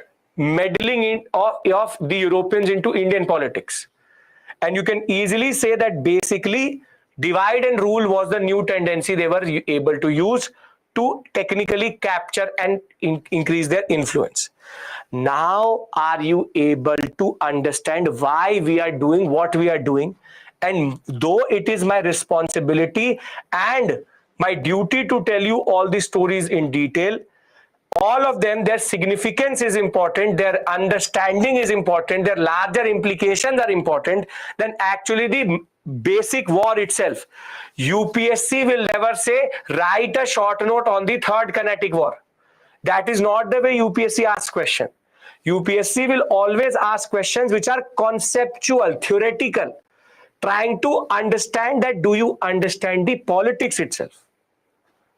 Now, if this is clear, can we take a break and agree to be on the same page when I'm now going to teach you Bengal?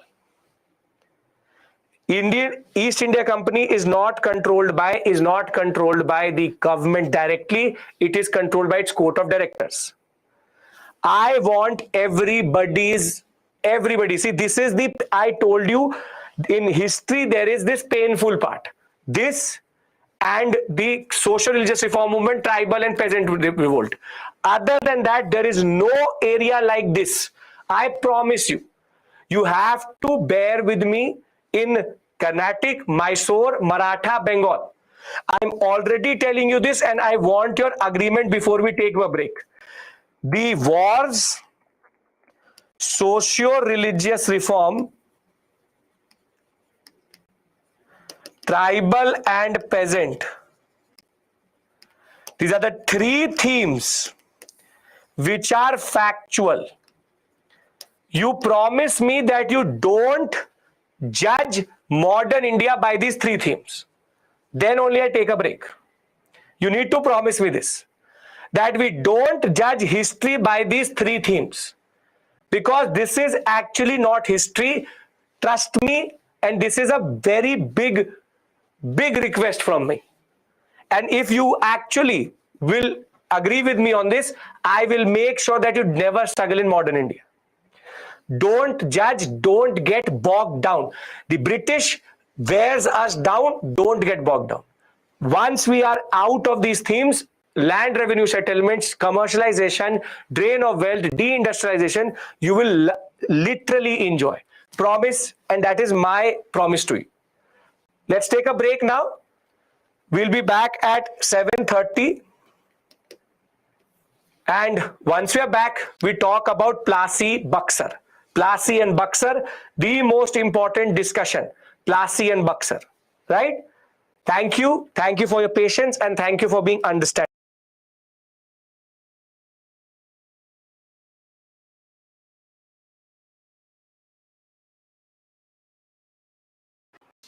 Sorry, I'll discuss with the power, which, because if you look at the dates, 1754, 1758, before one month, just before 1 year before that, something is going to happen in Bengal and we need to understand this.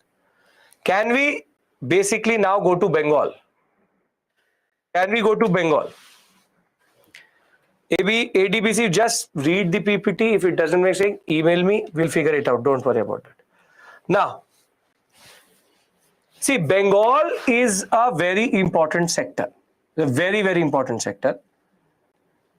And the Bengal politics is also very, very interesting in the sense that when we talk about the Nawab of Bengal, whatever you want to call him, Nawab, Sultan, whatever, there are two very important factions which control this Nawabship. First are the bankers, second are the traders. Yes. There's nothing, no connection, ADBC. Just concentrate here. We are talking about Bengal, and in Bengal, that is a wholly different sector itself. Bankers and traders are very, very important. Basically, if you have their support, you can come to power. You can come to power. And there's a very important, three very important bankers. Jagat Seth and Omi Chand. Jagat Seth and Omi Chand are literally kingmakers at this point of time. And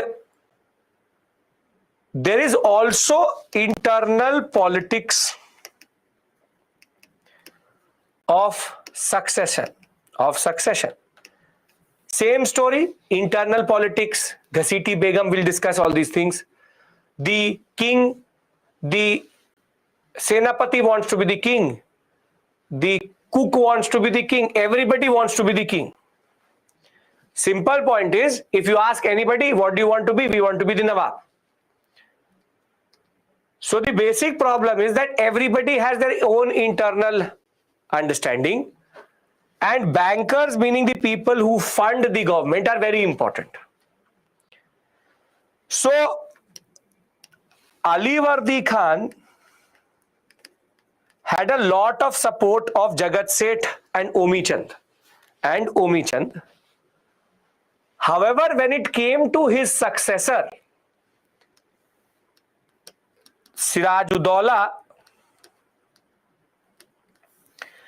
Sirajuddaula said that too much influence Jagat Seth is having over the Nawabship or the Nawab. Basically, he dictates everything. Why should I go where Jagat Seth tells us? The simple point of the matter is, Bengal traders and bankers are extremely important. Even today, traders and bankers are very important. An internal political succession is there. Alivardi Khan had a lot of support of Jagat Seth and Homi Chand. But Sirajuddaula, as soon as he comes to power in 1756, he says enough is enough. I will not take these bankers and traders telling me what to do. Can we agree to this perceived conflict between bankers and Sirajuddaula? Yes, great. Now for the English,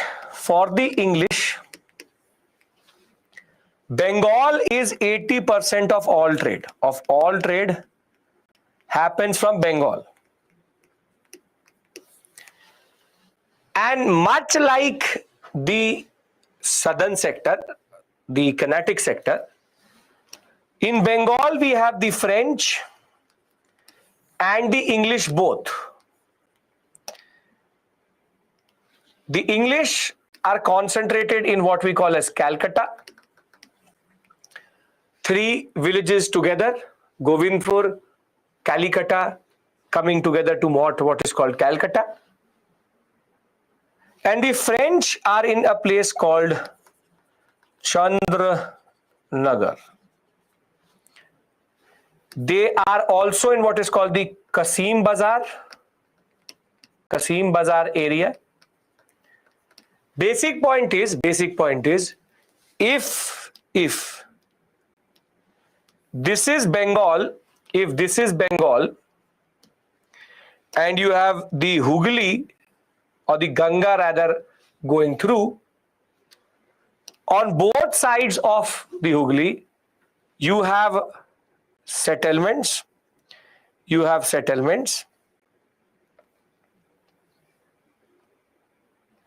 And the English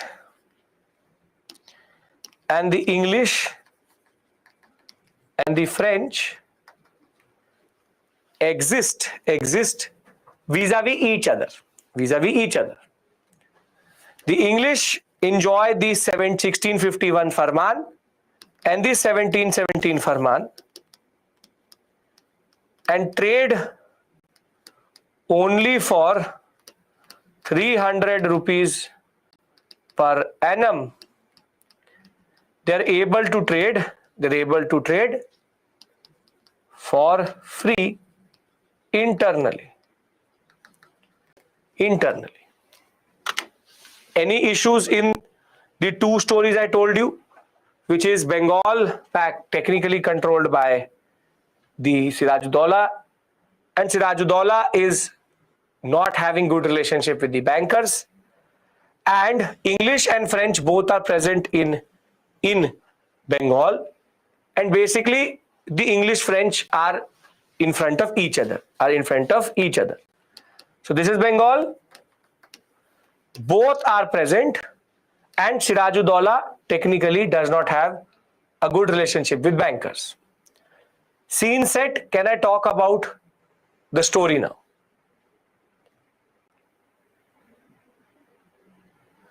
Great. Now what happens is that in between 1756 to 55 to 56 period, 55 to 56 period, 55 to 56 period. See, Anglo-French rivalry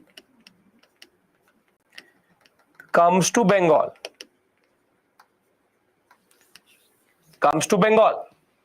They had already fought in the Carnatic sector. And now there's a rising tension between the French and the British. So the tension between French and English, and the resultant concept is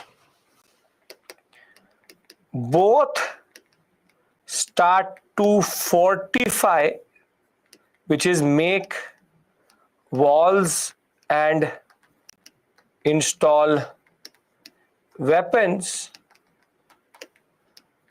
in their factories without asking Siraj-ud-Dawla. Without asking Siraj-ud-Dawla. So though both know that there could be a fight in Bengal itself, they start to fortify their settlements. Both start to fortify their settlements. And very simply, Siraj-ud-Dawla now will not like this. Siraj-ud-Dawla already had a problem with the British, how they were exploiting Bengal. Siraj-ud-Dawla will not like either of this, which is, basic point is, English already over exploiting the Farmans, and add to it this basic tension. What is the tension? The tension is Anglo-French rivalry, which is happening where? In Europe. In Europe. There's a rising tension between the French and the English in Europe, and very simply the English don't and the French don't want to fight in Bengal. If there is going to fighting, there will be fortification. Aurangzeb is already dead, 1707. The already 50 years of his death. The basic point of the matter is, now Siraj-ud-Dawla, please listen to me. Tension means, what is tension? Tension means conflict.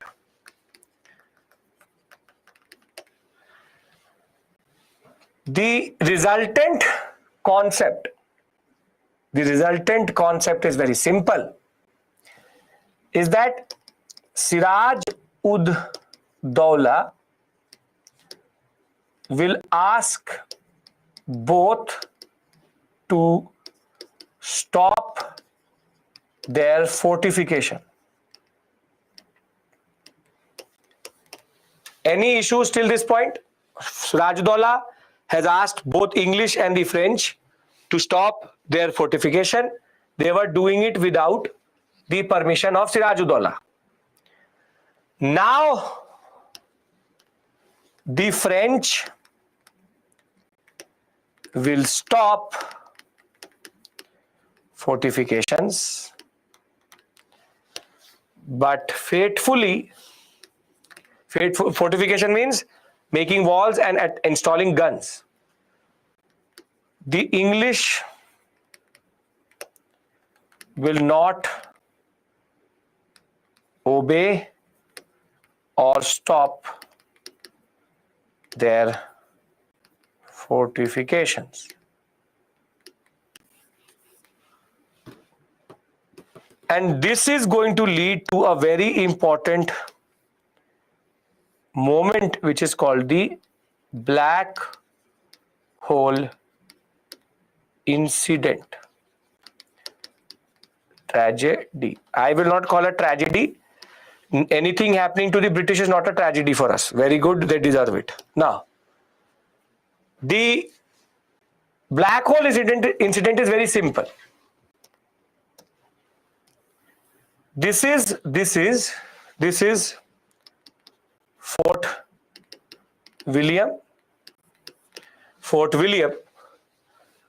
and Siraj-ud-Dawla enters. He starts to beats up anybody, any white man he sees. He says, get into your boats and leave Bengal. Right now, leave Bengal. I will not tolerate this type of behavior. When I'm asking you to stop, doing fortifications. Stop doing it. And now he will say, board your ships, leave. Right now, leave. Fort William is their settlement. Their settlement in Calcutta. This is their English settlement. English factory is called Fort William. The simple point is that they say leave. Enough. You have already misused the dastak, you've already misused the farmans. Enough is enough, leave. But there were only limited number of ships available at this point of time. So he says, okay, do one thing, leave tomorrow. Leave, I don't want to see anybody. But what is going to happen is that there was a small room, very small room in the basement of Fort William. Very small room in the basement of Fort William. And he will tell that whoever has not left, put them into this room. Put them into this room. And it is believed that 150 to 300 people were crammed into a small basement in the Fort William. And there was only one small window in the side of it. Small window. And the men of Sirajuddaula will lock them in the night, 300 people. And when they will come in the morning, when you have too many people with less ventilation, what happens? Suffocation. Basically, in the morning, only 100 or what we call as 80 people survived. And this is very ominously called the black hole incident. Black hole. We know that the data has been manipulated. That room cannot fit 300 people. They were not boxes that you can stack one above them, the other. The British exaggerated the number. The British exaggerated the number. 10, 15, 10, 15 would have died for sure. But not 100 plus. Because that was not the place. That area does not even have that much space. It's not that you kept the people one over the other and then locked the room. It's not they're people. But the British will now start to exaggerate. The British will start to now exaggerate the data. They will start to argue. You will get different number of data. One will say 126, one will say 150, some will be 300. Everybody said something happened. It is called black hole tragedy incident. The basic point of the matter is, this is now going to be the turning point. Because the British wanted an entry into Bengal and the British did not have an excuse for it. Sirajuddaula had a very straightforward policy, leave. You leave right now, you leave. And now what is going to happen is that Robert Clive, who was being now sent to the Carnatic sector, will be asked to go to Bengal and he will reach Calcutta. And based on the public opinion, there is a hue and cry in England. People died. Sirajuddaula, monster. He killed everybody. Everybody was suffocated. Imagine how the news channels every day show everything. See the way people are crammed. See the people how they died. There's a whole concept of creating public opinion so that the British could now fight. Can fight. Refresh AB, AD. The basic point of the matter is, Calcutta, Robert Clive will reach, and now Clive will fight will fight Sirajuddaula and British will win. And they will sign what is called the Treaty of Alinagar. Under Treaty of Alinagar, all settlements given back to British, French need to leave Bengal, and Siraj will compensate for the incident.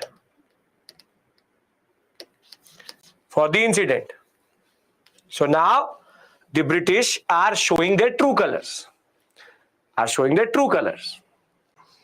So basic sequence is rising tension. Siraj says no. English don't stop. Black hole incident happens. And now Treaty of Alinagar is signed when Clive will fight with Sirajuddaula. Sirajuddaula did not have the strength anyway. And the British will win and now sign the Treaty of Alinagar. Till this point, everything is clear. Rahul, refresh. Yes? Very good. Now. Clive was like, I need to kill the issue.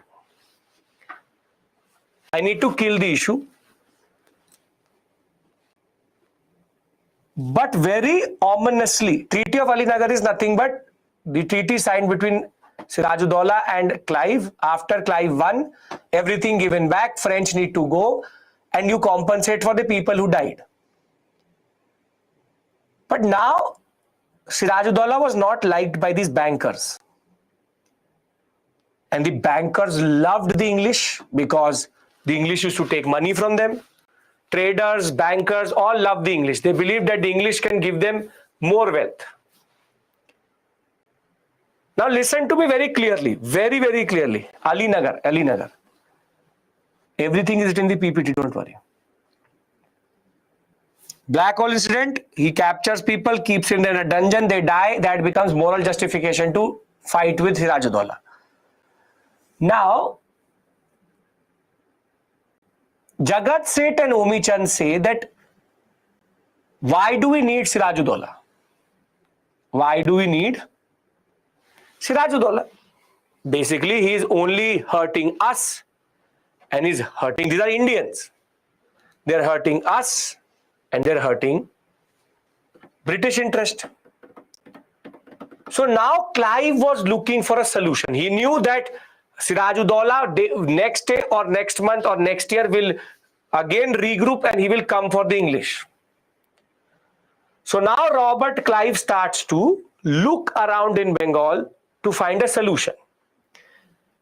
And in the most fateful of everything, fateful moment in Indian history, Jagat Seth and Omi Chand will invite Clive and explain to Clive that no one really likes Sirajuddaula. And what they will explain to Clive is that there's a set of people in Sirajuddaula's court which don't want him there. And if you are able to convince them, it's all a conspiracy explained by Jagat Seth and Amir or Omi Chand to Clive that see, the Mir Bakshi, which is the Senapati, he himself wants to be the king, Mir Jafar. They said that the officer who is in charge of Calcutta, he is also not happy, Manik Chand. Rai Durlabh, who was the treasurer of the Nawab, he also wants to be the Nawab. And the aunt of Sirajuddaula, Ghasiti Begum, is also not happy with Sirajuddaula along with his biggest contingent commander, Kadim Khan. Now you tell me one thing. This type of information would Clive get automatically?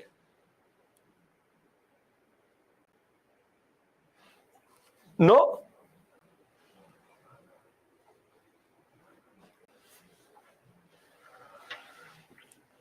He was given this information by the collaborators. This is called the Vibhishan moment in that sense, that basically all internal politics of Sirajuddaula is very well explained to Clive.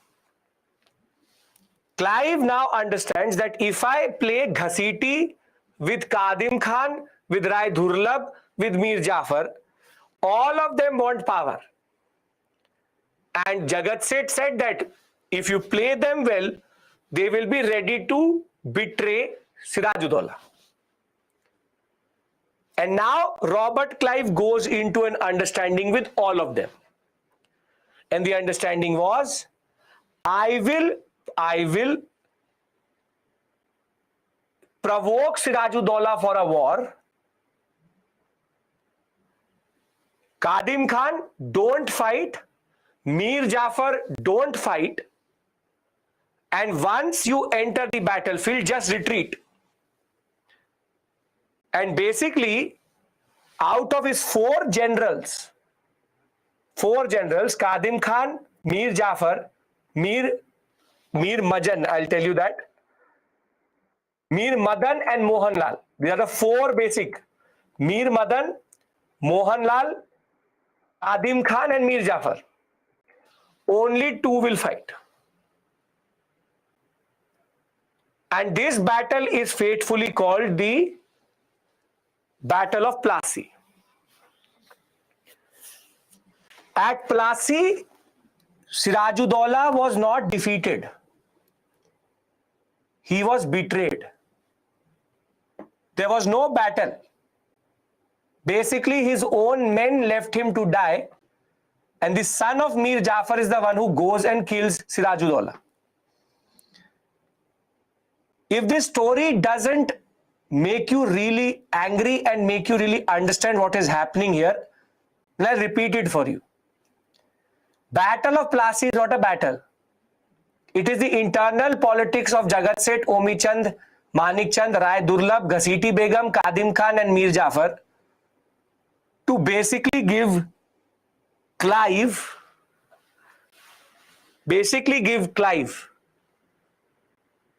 Bengal. Miran, his name is Miran. Simple. Clive goes to war with Siraj. Siraj has four generals: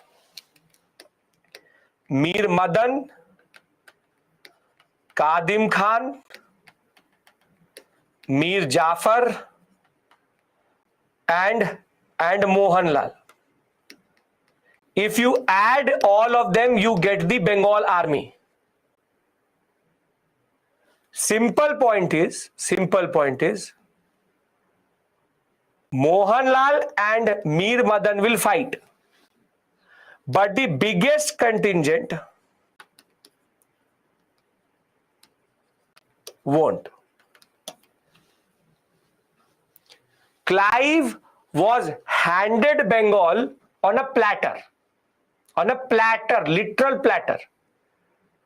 And as soon as Sirajuddaula will be killed, Mir Jafar will be now made the Nawab of Bengal. Can I repeat this story out of the whole PPT so that we reinforce it? Yes? Great. Now, anybody who was not able to listen, please listen to me. One of the richest province is Bengal. It had authority over Bihar, Orissa, Bangladesh, that whole sector. 60 to 80% of all British imports are happening via Bengal itself. By 1698, they were controlling what is called Calcutta. Sutani, Kalikata and Govindpur, these three villages. By 1651, they already had access because of the Farman. They built a very small fort factory in 1696, which is called Fort William. And basically, the British were always interested in Bengal because that is a very important sector. Now, there was proper rampant corruption and misuse by the company. We know that, and the Nawab did not like that.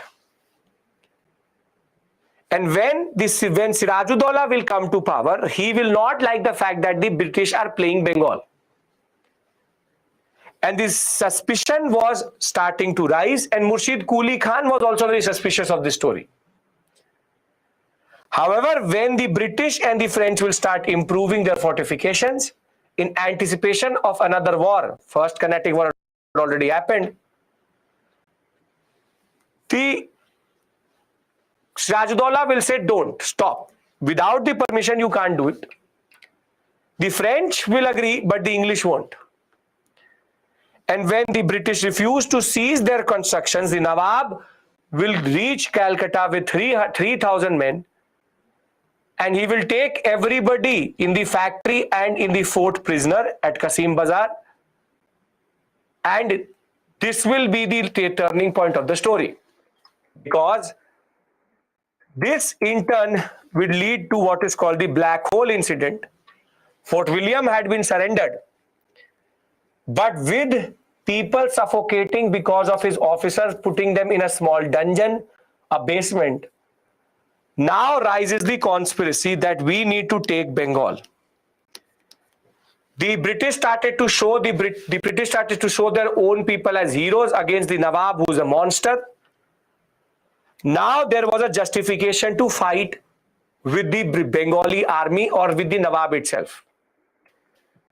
And with this, Clive will reach Bengal and he will be diverted to take revenge for the Black Hole incident.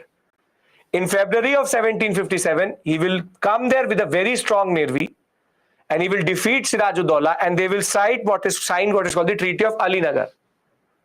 The English were given all former privileges, granted the permission to go for fortifications, and you need to pay for the compensation for everything which the English take compensation. The English are very, very quick to take compensation, For everything they do, they take compensation. Haven't compensated for anything till today, but they take compensation very quickly. Now, what do you need to remember for prelims examination is just that Plassey happened in Bengal. That's it. Don't go into the story. Now, Clive will enter into an agreement with the leading men of Nawab's court, Jafar, Jagat Seth, Omi Chand, Manik Chand, Rai Durlab, Ghasiti Begum and Kadim Khan. And about 30 kilometers away from Murshidabad, the capital of Bengal, on 23rd June 1757, battle will happen, what is called the Battle of Plassey, but only in name. The battle was merely a skirmish, as nobody really fought from the side of Sirajuddaula. Only Mir Madan and Mohanlal will fight. And the Nawab will be killed by Mir Jafar's son Miran, in turn ending the Battle of Plassey with basically Mir Jafar as king. Why is it important? Because now Mir Jafar will shower the English with money. Beyond exception. Which is that now Mir Jafar will just become a puppet in the hands of Clive. And this battle, though not decisive, will be the turning point for Indian history. Remember, Battle of Plassey is just a small war in which nobody technically helped Sirajuddaula. But there was still hope because full Bengal had not gone to Clive. One of the richest province was now under his puppet, Mir Jafar. But basically, the Plassey period, the Battle of Plassey, is just a small moment. It is not Plassey but Buxar which changed everything. Because Plassey appointed Mir Jafar, which was still okay. Buxar is going to be the turning point. Can I talk about Buxar now? Basic point is imagine school. I'll tell you very simply what is Plassey. I'll tell you Plassey. You would have seen Plassey in your own house. You have three siblings. For example. All three of you want to go to, for example, to the theme park. Now what is going to happen is, all three will say that let's go to mom and dad, and we will say that we want to go to the theme park. They will say, we all will say. And as soon as you reach your parents, both your siblings ditch you and you are the only one saying that you want to go to the theme park. This is called treachery. And this is what is Plassey. Sirajuddaula was said that yes, let's go and fight the British. And once they started to fight the British, everybody came back and Sirajuddaula was alone fighting. Basically, it was not a fight. It was a conspiracy. It was treachery. So basic point is, Plassey is not opening up Bengal. Buxar is. Can I discuss Buxar? And then we end for today. French did not help because the French are more or less useless. They didn't understand the importance of this whole story. Okay. Don't expect too much from the French. They're not that useful. Okay. That what happened in Plassey is just treachery. He was not helped by anybody. His own men abandoned him. He will be killed by his own general's son. Okay. Now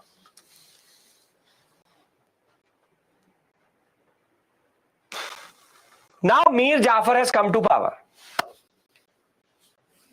The British will literally make Mir Jafar give them everything. 50 lakh rupees will be taken. Because I fought, thak gaya hu. 50 lakh rupees de do. Because I was fighting, I'm tired. Give me 50 lakh rupees. Because there was inconvenience in fighting. They will take 50 lakh rupees. The company will have the dastak. Each and every company officer will become a trader. They will literally start to loot Bengal, and this is called the looting of Bengal. Bengal will literally be looted. So Mir Jafar completely dependent on the English. Murshidabad will now be under Clive sitting there. Clive will actually become the Zamindar. He'll become the Zamindar of Bengal. Any other European power will be removed. British officers will pay no tax if they even trade themselves. Imagine that the custom officers themselves start to become export importers. The company received the Zamindari, meaning that they become the owners of the 24 Parganas area. Robert Clive has now been given the most important position, the governor of Bengal. He's been made. 50 lakh rupees has been transferred. 50 lakh rupees has been transferred by Mir Jafar to company officers, and all French settlements are removed. Basically, Mir Jafar was just letting the British loot Bengal.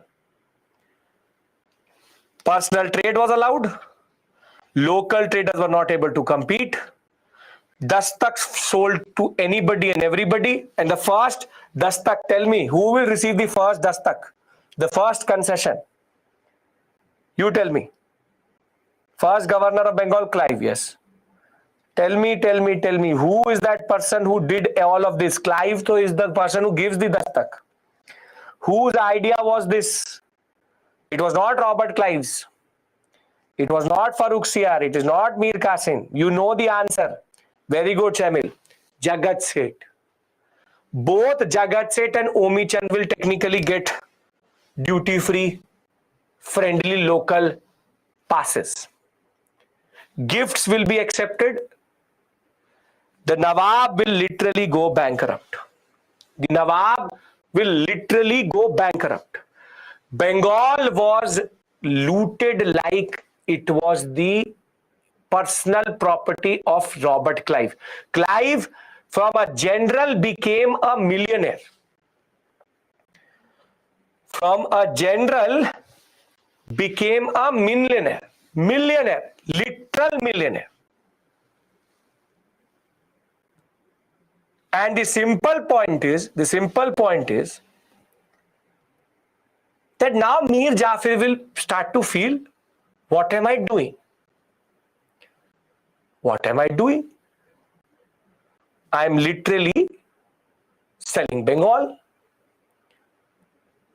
So his conscience will rise. Finally, that person will get a little bit of guilt.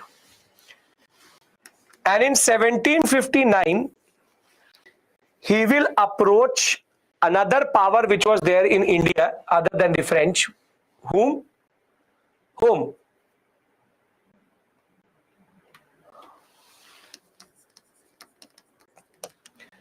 The Dutch. Mir Jafar will approach the Dutch and they say, I have made a mistake. The English are literally sucking my blood. Please help me remove them. Dutch still existed. This is the last moment of English-French, English-Dutch rivalry. And the Dutch will agree and they will fight what is called the Battle of Chinsura or the Battle of Bedara, in which the British will fight the Dutch. Dutch had been invited by Mir Jafar. Obviously, the British will win. And now Clive will say, you have this much guts. You called the Dutch to remove us. This much attitude, ego and guts you have. And Mir Jafar will be removed. And the person who will be appointed, Mir Qasim. So again, just repeating the story. Black hole happens. Clive goes into a conspiracy, does Plassey, gives Mir Jafar power. Mir Jafar for 2 years lets the British loot Bengal, and then he calls the Dutch and says, please solve my problem.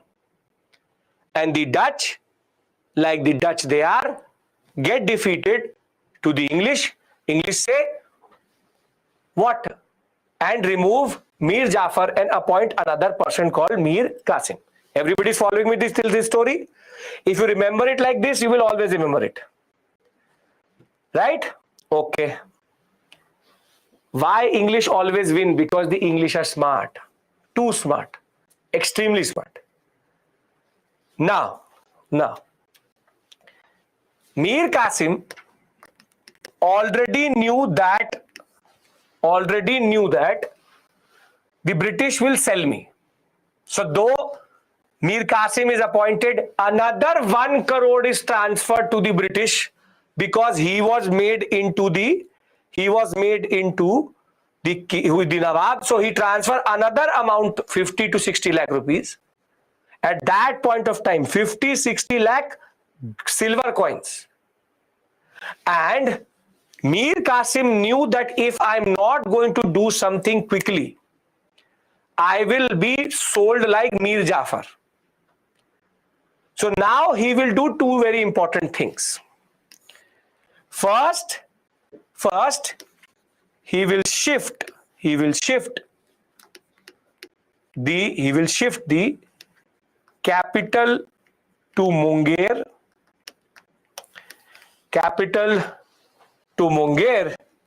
And the reason for that basically was that by shifting it to Munger, the basic point of the matter is that he wanted to move away from Murshidabad. So he shifted the capital to move away from Murshidabad, which is technically where the British are sitting at this point of time. But Mir Qasim will literally do a master stroke, which will technically lead to the Battle of Buxar. See, what was the advantage of the English over the local traders? What was the advantage of the English over the local traders? What was the advantage? The advantage was that the English don't pay any tax because they pay 3,000 rupees. Yes, they have the power to trade freely and for free. Yes or no? You have to agree with me. They are duty free because they pay 3,000. Yes. So what Mir Qasim does is he makes whole of Bengal duty free for anyone and everyone.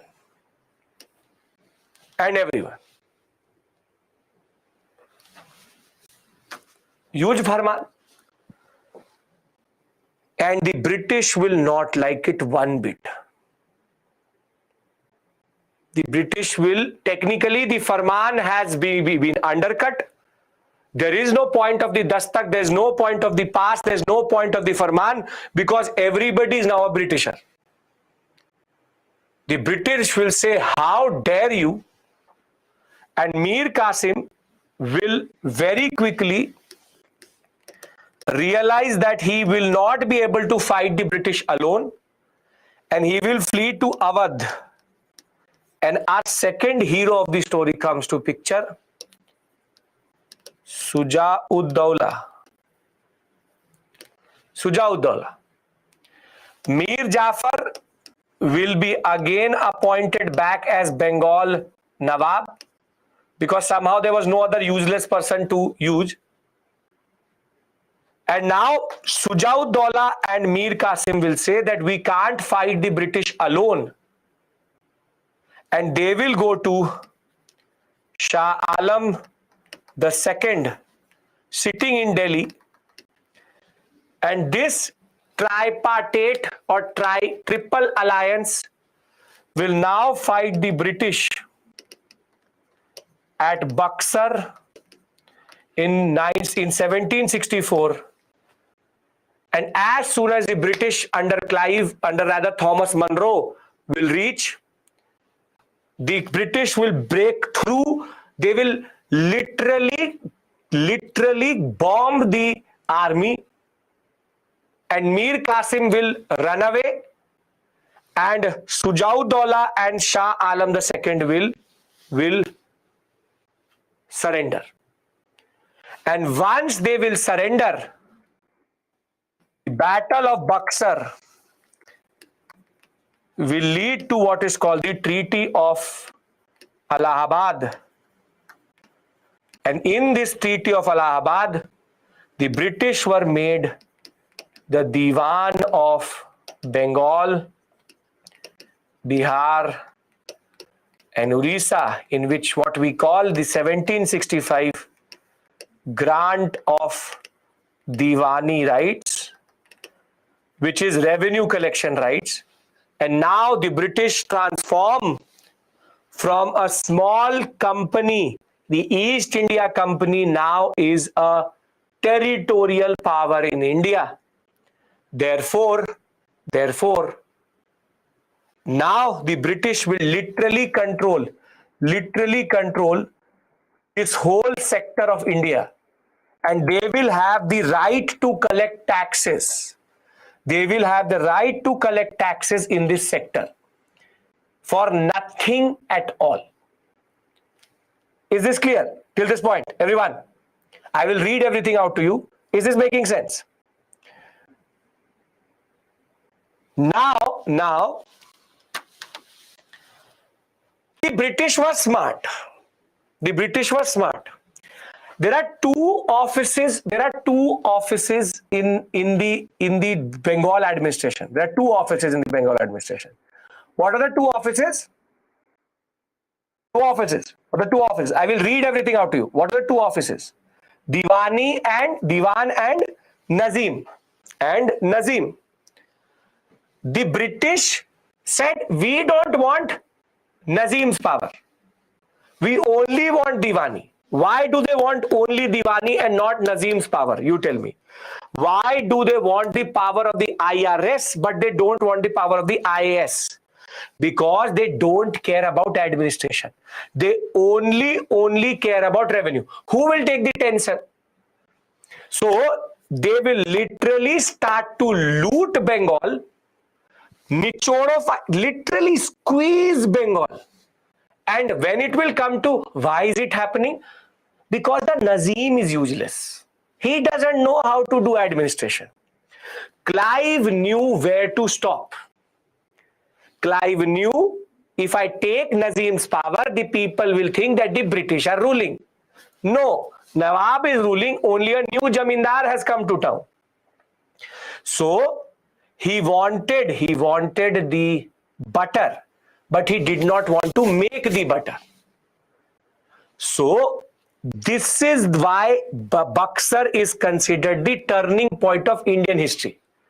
Because now the British cease to be a company, a commercial power, but a territorial power they will become.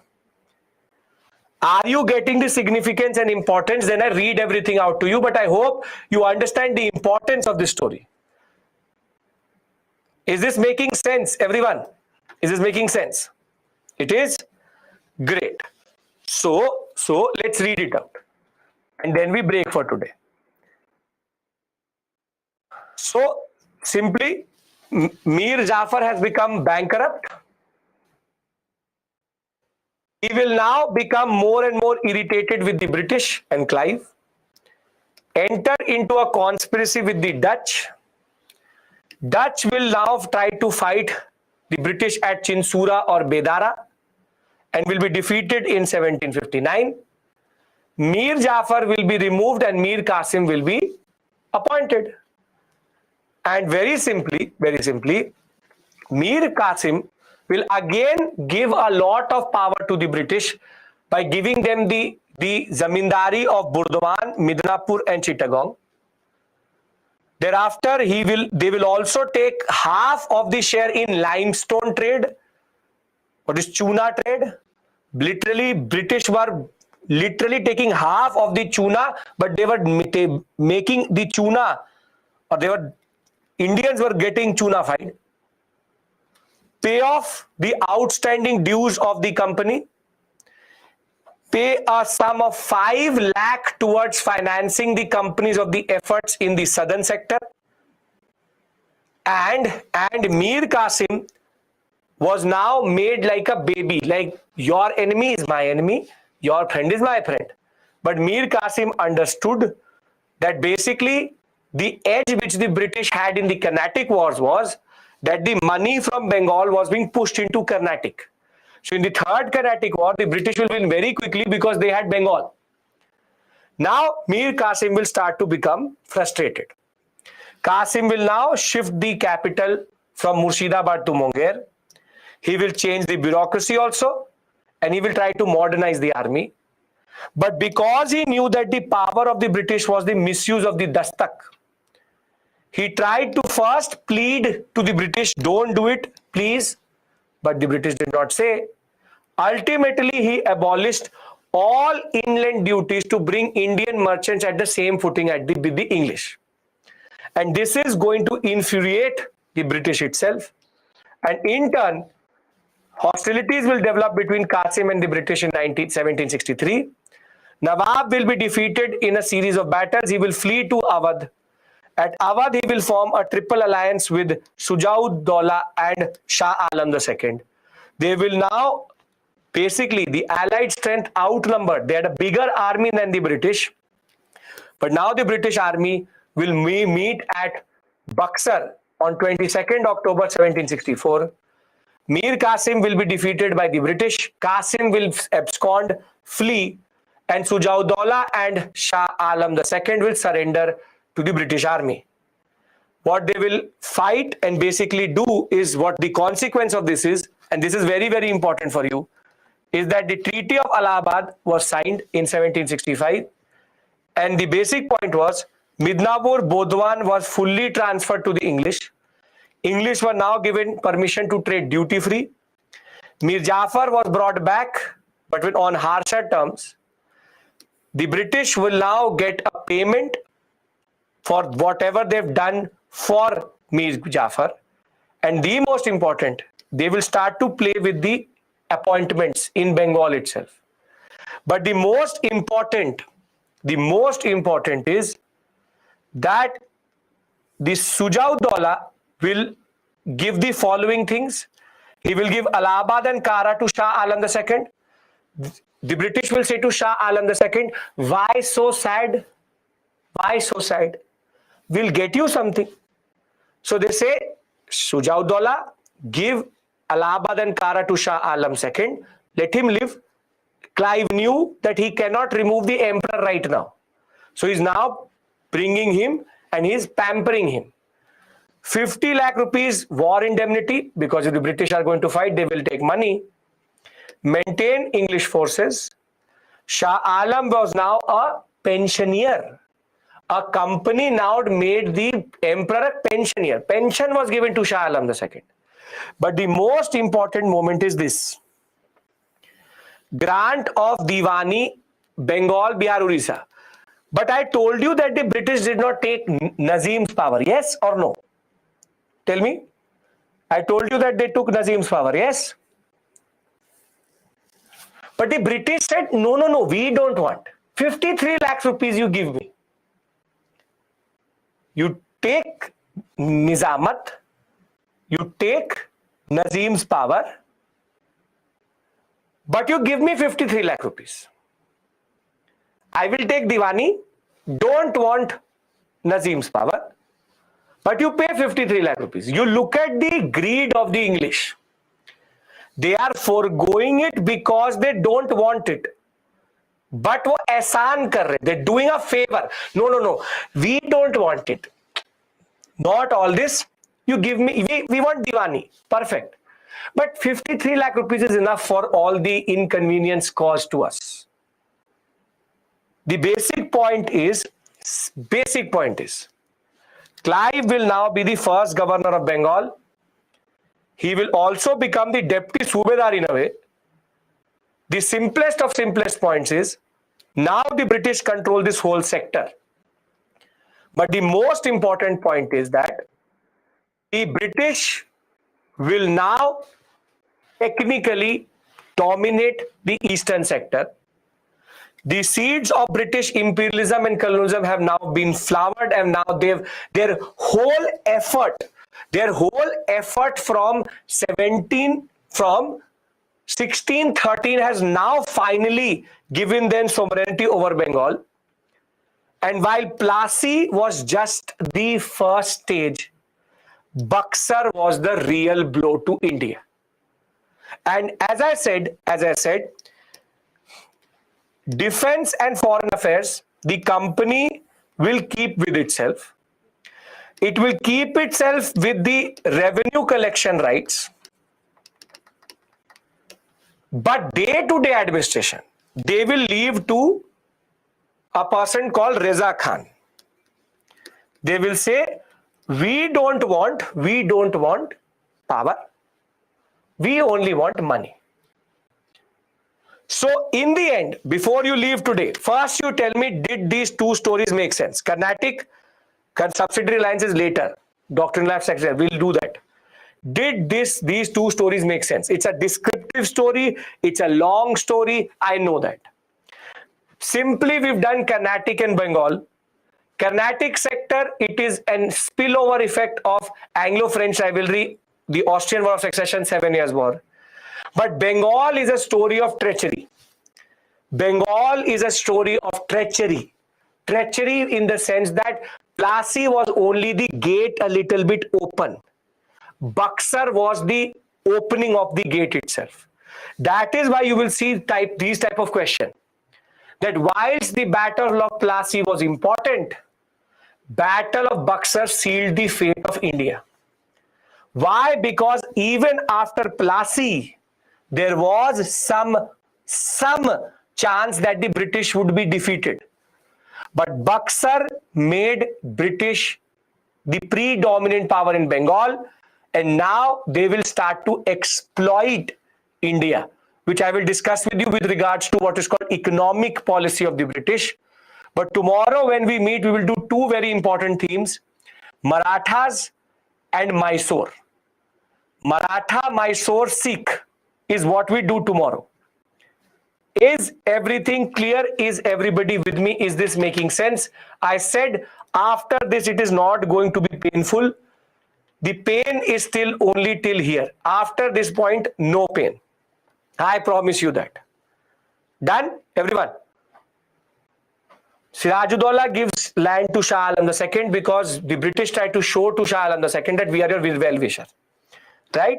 So if you don't have a doubt, thank you so much for your patience. I understand it is heavy. I understand you are human. But as I said, I am going very slow to make you understand everything. Simple point is, if you will read it out of the book, it is extremely confusing way it is written. I am trying to make you understand basic points. Nitty-gritties don't matter. Smaller details don't matter. Understand the concept and implications. That is it. Bipin Chandra Saifuddin. The basic point is, you read Bipin Chandra this section, you will yourself realize that the stories I am giving you are much more elaborate and simpler. Right? Done? See you. Please take care. You have the Satya. That's a good thing. If you still can concentrate, then it's okay. Thank you. I will see you at 5 o'clock tomorrow. We know about